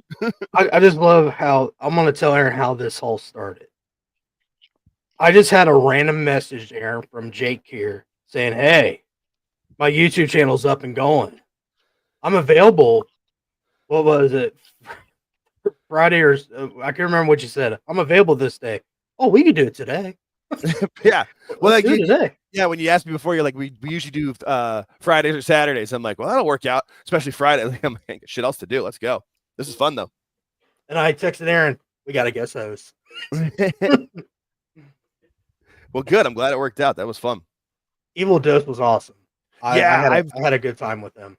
Yeah, well, the first time I ever interacted with him was on actually a recorded podcast with Phil, and Dose and I we followed each other on X, and we'd talk there, but like after that conversation, he's definitely one of the people I want to bring on for me. I actually want to. I think probably with the Ryan Nemeth legal case, I'll probably bring him on to explain that better. Yeah. Because I fully understand I am rarely the smartest person in any room, and I don't want to be. You know, if you're the smartest person in the room, you're in the wrong room, is a phrase I always live by. And I know for a fact Dose is smarter than me, and I want to bring him on to be that. Same with MJ from NJ. I get along with him pretty well. He actually was one of the people that donated to my GoFundMe and was really like reached out to me personally about it. And I was like, it's kind of one of those things like where like I was saying how like that kind of like the cat gave me that last moment. Like there was a big community of people that reached out, either that donated or just wanted to like give their sympathies, and that really helped. I remember. Yeah, I remember quoting you. Yeah, and it's stuff like that that like. You know, when you see it happen to other people and they say how much it means, you know, you understand it, but then you kind of go through something, you're like, damn, thanks guys. Like, cause like she was getting really healthy. And then unfortunately the cancer came back, and within like 4 days she was gone. It was just a bing, bang, boom. And so we were dealing with that, but seeing all the messages, even like showing my wife and talking to different people, even people that like have become fans or followed me recently will go back and like kind of hear different stories and have brought it up. And it's just nice. It's a really, there is a good community here in the IWC, just not the actual IWC, if that makes sense. It's like the 7 circles of hell. The deeper you get, the worse it is. But like these outer circles, there's some better people. There's some good folks around. I have a funny Phil Marks story. Oh, nice. I messaged him a while ago. This is when I think took a little time off or something, or he had I think it was he had enough time to do something. I think he had like more time in the week, and I messaged him like a while ago. I said, "Hey, even though you're busy, I messaged him and said, sorry to bother you. I know you're busy. Me and Aaron will love to have you on the show, even though Aaron don't really know you, but I will love Aaron to know you and your channel, so he will know what I've been following and all that. Yeah." And he finally messaged me back. He goes, yeah, I'm free. I can remember if it was a Saturday or a Friday he was free. I said, it will work. I got Aaron hyped up. I was hyped up. It was Thursday. It was Thursday. It was a random Thursday, and Aaron was like, "Yeah, I'll make something happen." And I got off of work. Me working a third shift, 10 hours a job, right? Yeah. I'm hyped up, and all of a sudden, I overslept. Oh no! Didn't get a chance to interview him, Oh no! and That's I've the been worst. Yeah, he was blowing up my phone. Aaron was blowing up my phone. It was Oh like no! Aaron was like, are you okay? Are we doing the show?" Oh no! Phil was That's messaging me. awful. Hey, I guess I give him a link to this show. He was He was there, on. you know? He was Oh, there. no. I wasn't there. That sucks, bro. I'm not Phil's joking. good people. Yeah, he's just super busy. I mean, yeah, he's I- locking down for stuff. That sucks. To be honest with you, I legit cried. I don't blame oh you. my god, it was my chance, and I blew it. I told Aaron I was sorry. Aaron cheered me up. Aaron cheered me up the rest of the day. He's like, "It's all right. We'll get him somehow or whatever." Yeah. I said, "You don't understand. He's gonna be super busy after this. I had a chance. I had a window. I had all these questions to ask him. I had all the stuff. I had everything, but instead, me and Aaron used it for the next episode. Yeah, and I felt like that's rough. I felt bad because I lied to people on Twitter. I was like, I'm going to have Phil Marsh from Pro Wrestling Times on my show. And I had so much shit ever since. So I deleted the tweet and everything. And, and luckily, Phil messaged me back. He goes, "Hey, if I get time, I will be on your show." And I said, "Thank you, Phil. I'm glad you made me feel better." Yeah, no, he's a really good dude. Honestly, that's the whole reason why I've connected with him was stuff that's like I said, I interview people for a living for 8 years. Yeah, I'm pretty good at judging at least who's a decent person. You know what I mean? And I think and especially now he's been even more busy. That's why it took me a little while to connect with him so I could get my own channel up because he had a baby recently, so he's got the baby. Oh wow, really? Yeah, he had a baby end of last year. I think. Holy fuck. So yeah, he's got a baby. He's launching the channel. He still does shoot work too. Like, you know, he's a writer for whatever he does. You know, so like I've been watching. He and I on his Patreon were watching the old episodes of Tough Enough because either he could pull them from his sites or I could pull them from mine. But you can't put them on YouTube because they'll get copyright struck. And so we've been watching them on Patreon. We watched the first 3 in like maybe 2 weeks. We've only watched 2 since because he can't find time. And it's like, I keep telling him, I'm like, dude, I'm available. I can make it work. Just let me know. Because I know his schedule is insane. Not only he's got a wife, he's got a kid, he's got a job, he's got the channel, and he wants to do, because he's a big movie and TV guy, he wants to do a channel based on that stuff. I'm like, that I can't really help you with. I don't watch as much stuff as I should. Like, I haven't, whatever pop culture is happening, I'm like, I'm usually behind. I'm trying to do get more guests on here. I know Aaron wants to have some guests where he wants to invite someone. I'm welcome to him to invite any of his friends or whatever on here. Yeah, I feel like that's the best kind of interaction that people can have because you kind of get to be more your real self and you're not just having to go. That's what I was afraid of with my own channel and why I brought George to kind of be my co-host to kind of keep me on path. So I'm not just rambling and then you kind of like, well, what the hell am I going to talk about now? You can kind of play off people. Like I try to tell people on Twitter, I was like, hey, if you don't want to watch PWT, come watch me and Aaron. We're like an alternative. Right. You know, we're just like PWT. We'll talk about drama and all that shit. If you don't want to talk about drama, let's talk about movies, music, whatever makes you feel better. You know, me and Aaron try different stuff every week, like every Friday or Saturday. That makes sense. That's cool. Like me and also we got goddamn, I can't speak today. I was also invited to another podcast. What was that, Aaron? Like a month ago or so, I was in another podcast for Worldly Podcast to talk with them.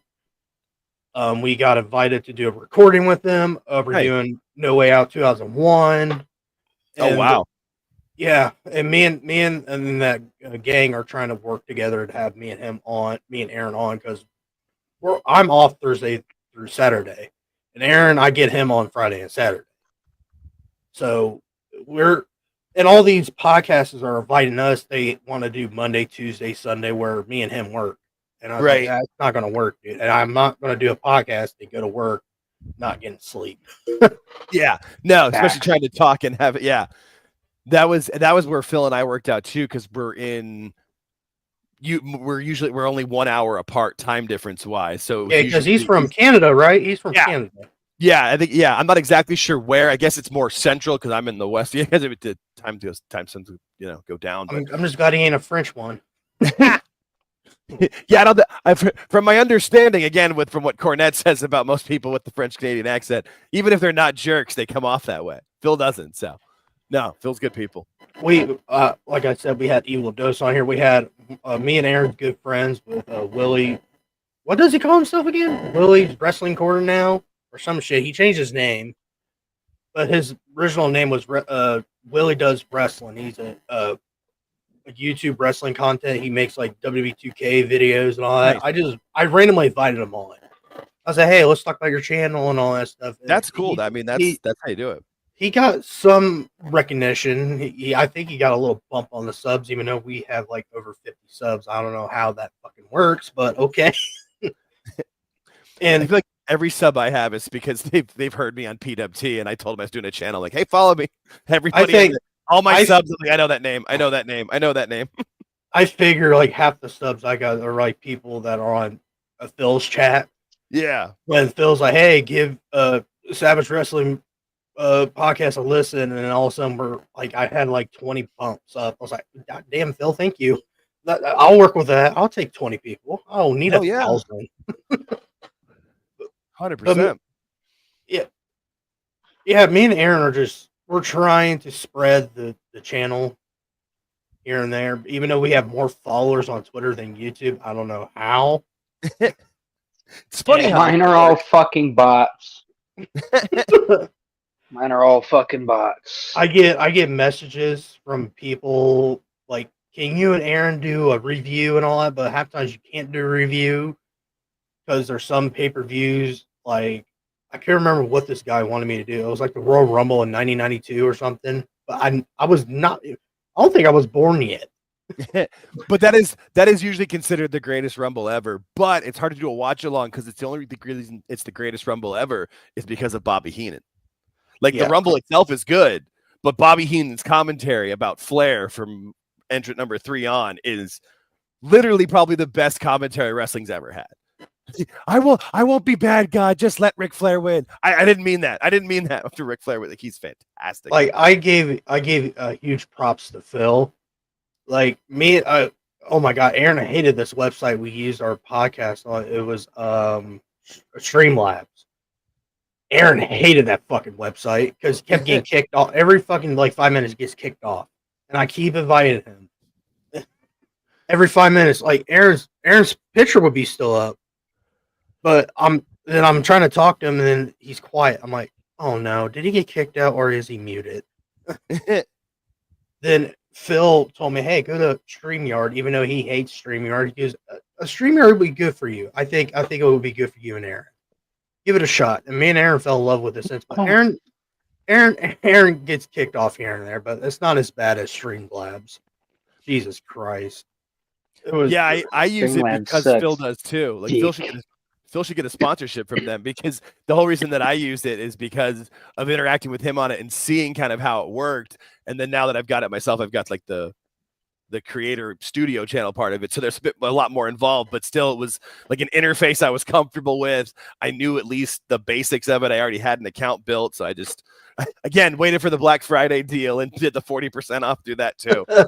I try to do everything at the beginning cheap because I'm like, I don't have a ton of money. That's why I had a GoFundMe, or still have one. I haven't promoted it anymore because fuck it. It's not, the story's not as, people want to help with when they're still alive. Once they're gone, it's like, well, story's over. But I now that I have better internet, because I think my problem was that StreamYard didn't like my weak ass internet that would go, I could tell go in and out. Yeah, that will not happen again. I literally, like, when I hooked the internet up to my laptop, a little pop-up came up like, exactly what it said, but like, the internet is 6 times better now. And then right as I was about to take a screenshot, it changed to 10 times better, and it's been super strong ever since, which I'm gonna need since for now I'm gonna do recordings, but eventually I do plan to try to do a live show. Try to do it weekly, but I mean, there's so many people doing every day of the week almost that it's gonna be hard to figure it out. But I'll make something work. Me and Aaron are also trying to do like reactions on our channel. We did like one reaction video and it was like bunch of duplicates and all that. Then we were like, no, what? Let's just try something else. Me and Aaron tried so much shit. Like, I don't know. Yeah, you got to find your niche. I guess the podcast has been really good for us. I guess we get more views of the podcast and the reactions and all that shit. So, my main concept of the podcast was I wasn't aiming for a podcast. I was aiming for a reaction channel. Then all of a sudden I'm like, no, what? Fuck it, let's do a podcast. Whatever, it'll work. Yeah, and I get I get it. Me, like not only that, I get shit on by people on YouTube saying, "Oh, our channel sucks" and all that stuff, but I don't take it. It's like, you know what? It's your guys' opinions on how our shit is. You It's guys suck.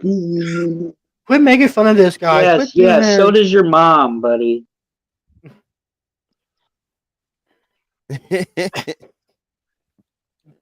I mean, as a matter of fact, whoever keeps writing the fucking hate comments, I'll be seeing your mom later this weekend. Bitch.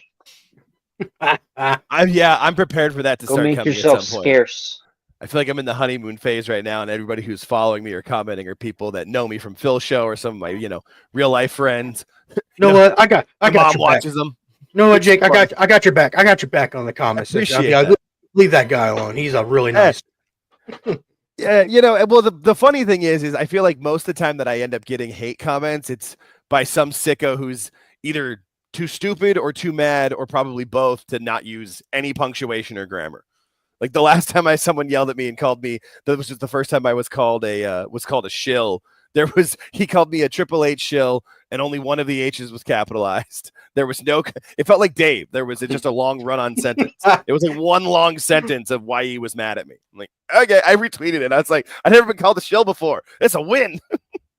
Oh my God. I remember, this is when Aaron was like 2 episodes in with me, and he was shitting on us. I didn't like posted it on it because YouTube, you can hold on to it to review it. I said, fuck this. I'm not putting it on our page because Aaron would have had a heyday on his ass. It was about this is when we streamed on Streamlabs, so it was kind of shit. I'll agree with the guy. It was a shit video. Oh, you guys just don't have it and all that. I don't know why you guys keep talking shit about AEW. You guys talk shit about AEW more than WWE and all that stuff. I'm like, dude, we're 50-50. I don't know what the fuck is your guys' deal. I'm not like JD from NY. Go on one side, talk shit about WWE, then go on the other side, then talk shit about AEW. Yeah. But the reason I love. Hold on, I don't mean to interrupt, but I absolutely love that these Sasha Banks, Mercedes Moné fucking accounts keep following me. Every time that I comment on something, some kind of parody, joke, or bullshit account follows me on fucking X.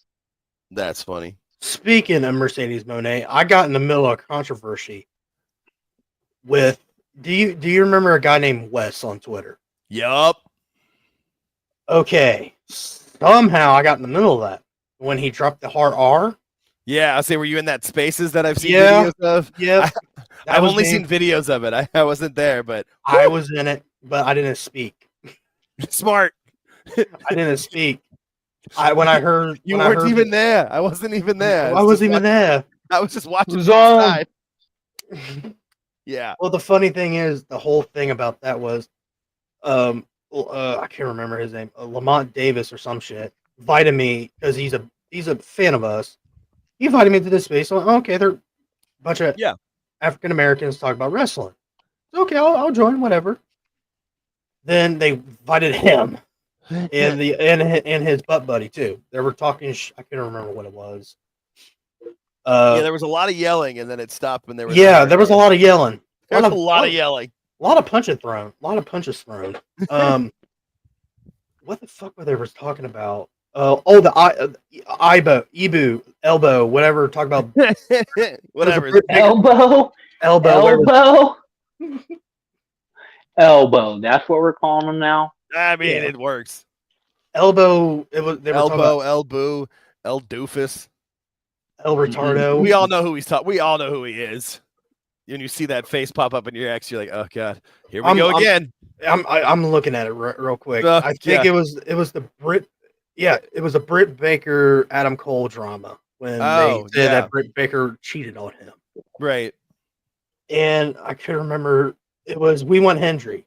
Did We she Want really? Hendry. No, I don't think so. Oh.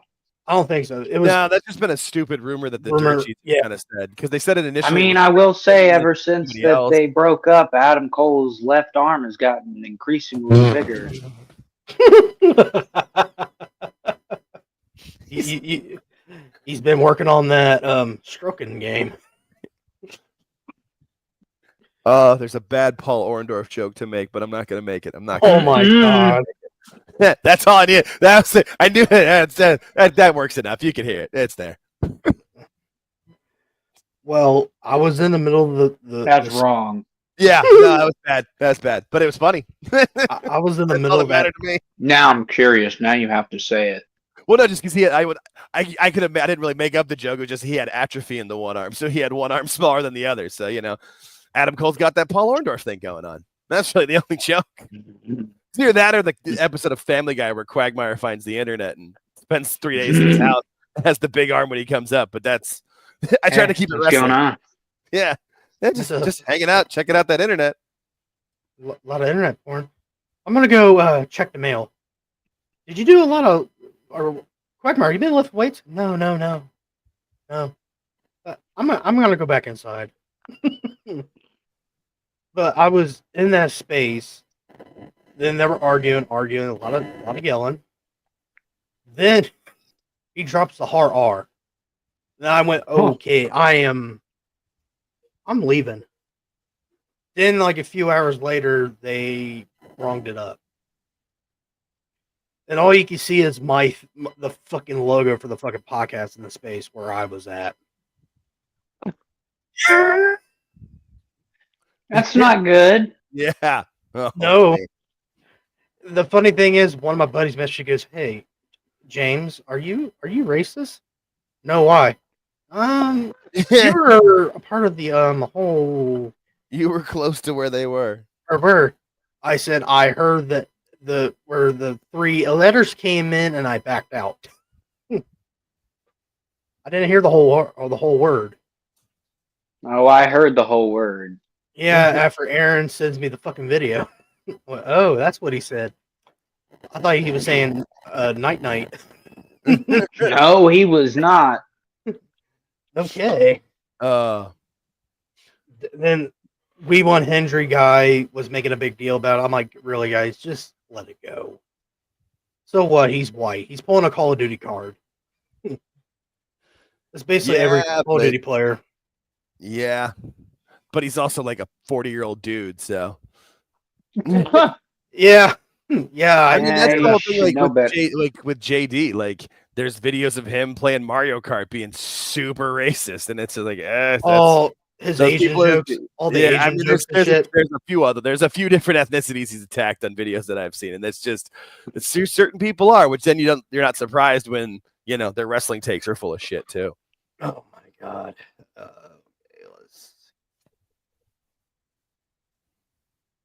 Let's talk about Josh Alexander.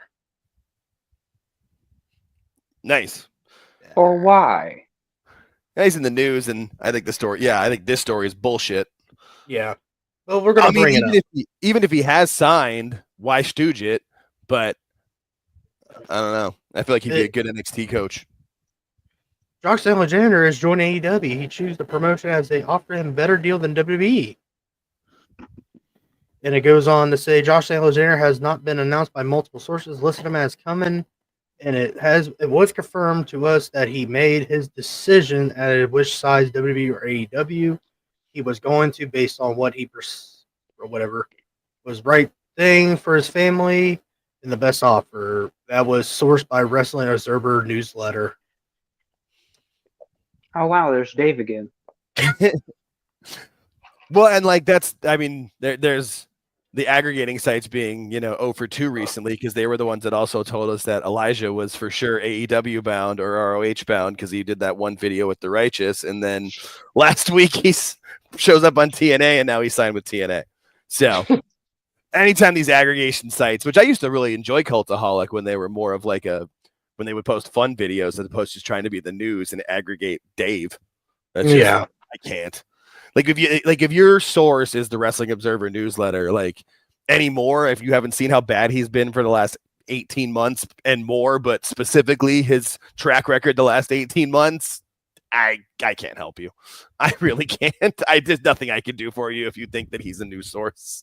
I don't see him in the AEW.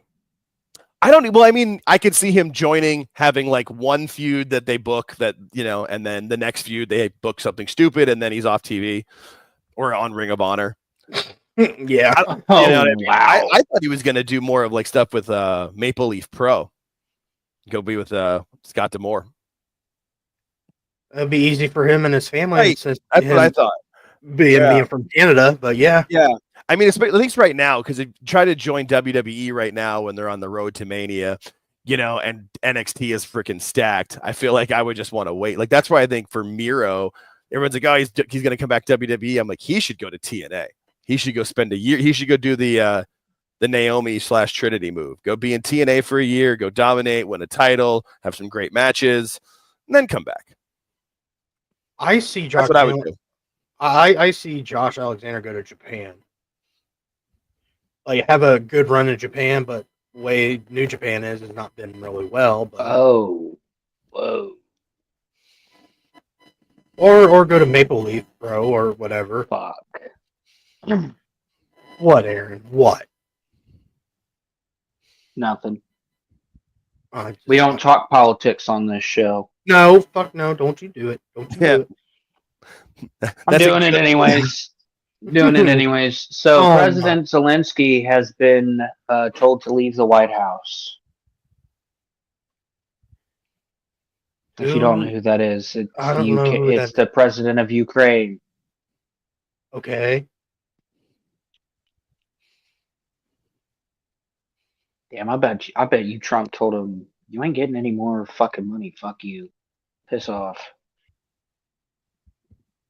Fight Russia on your own terms, fucker. Dave also mentioned that Aleister Black should be returned to WWE. Why? Because his wife works there?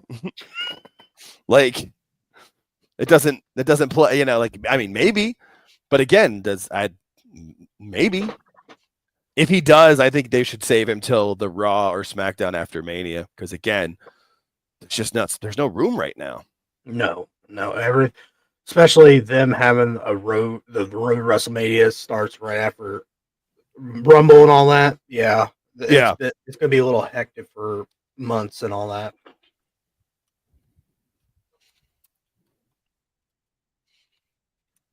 Let's see. Let's do this first.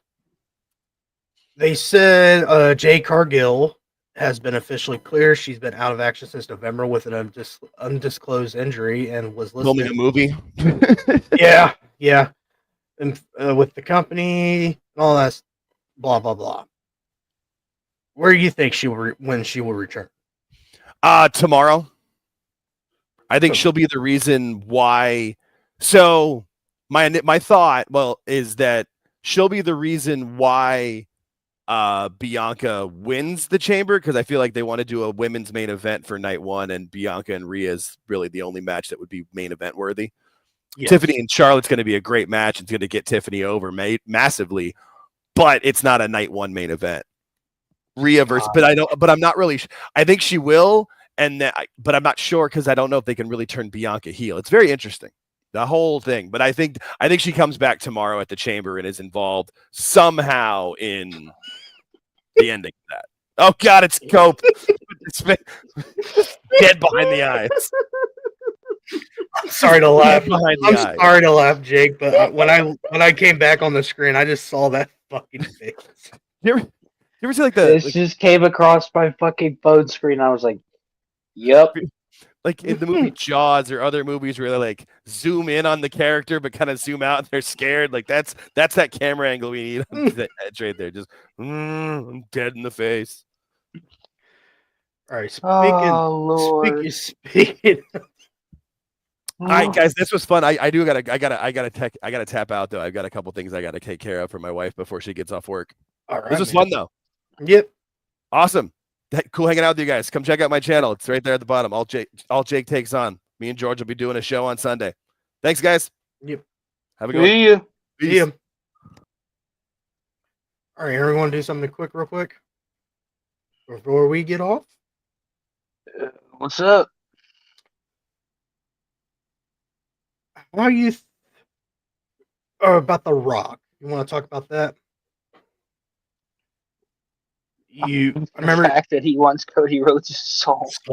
What do you think's going on there? I don't know, man.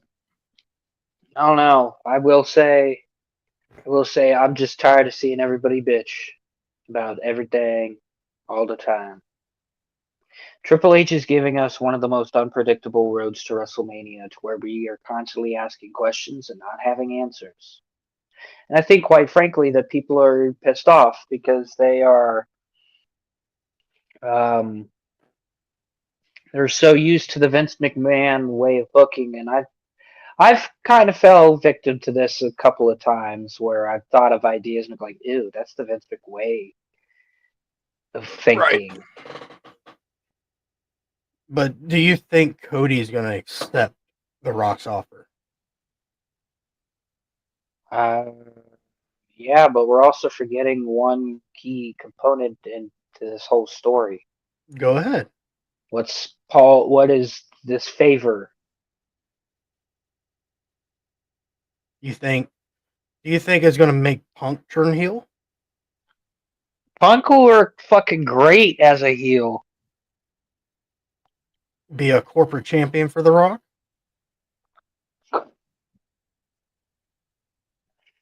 I don't know. We don't know. Hopefully we'll get some. Now we're not going to get any answers until tomorrow for sure. Yeah. I think that this is just kind of a SmackDown that's just going to be like, oh wow, SmackDown's on, cool. Before we do the album of the week, go Savage Spot for 10% off at W's Energy and a Reap Apparel Company. Yeah. We also have a Discord. Join it. It's not that hard. It's Savage Wrestling Podcast. It's in the pinned comment on my Twitter. Just go ahead and hit the link. You'll be joining with me and Aaron and a bunch of boys and gals. Boys. I don't know about Elimination Chamber, but it's gonna be unpredictable. To all the people that says Damian Priest is gonna win, shut up. Yeah, shut the fuck up. Dumb sluts. Everybody keeps saying Cena's gonna win, but I don't see it. Oh my god. We'll just see what happens. There's the Kevin Owens, Sami Zayn unsanctioned match. I'm looking forward to that. The Women's Elimination Chamber. Trish is going to be there tomorrow. So apparently Triple H is dubbing this weekend's Elimination Chamber as the start of an industry-changing weekend. Oh, really? Mm-hmm. This is a really interesting road to WrestleMania. And god damn it, Aaron, I can't look at that fucking face. Oop. It was nice having Jake on. What's your album of the week there, brother? My album of the week is Black Sabbath Volume 4. I'm actually going to go listen to that after we get off here. All right, my album of the week. This album just came out today. Architects, The Sky, the Earth, and all between. Really good fucking album. Yeet. to all my metal fans out there. Like I said, thank you, Jake, for joining up. We'll do another one down the road. Let's see if I can join his. Let's see if we could join his channel. Like you said, Alt Jake on. Go his YouTube. We're still working on joining Worldly Podcast on their show. I haven't heard a word since. They're probably ghosting us like Tony Khan ghosts Shaman Man. I'm joking. I'm Don't joking. say that. I'm Don't say joking. that. It's a joke. It's a joke. It's a joke. It's a joke. But Cope.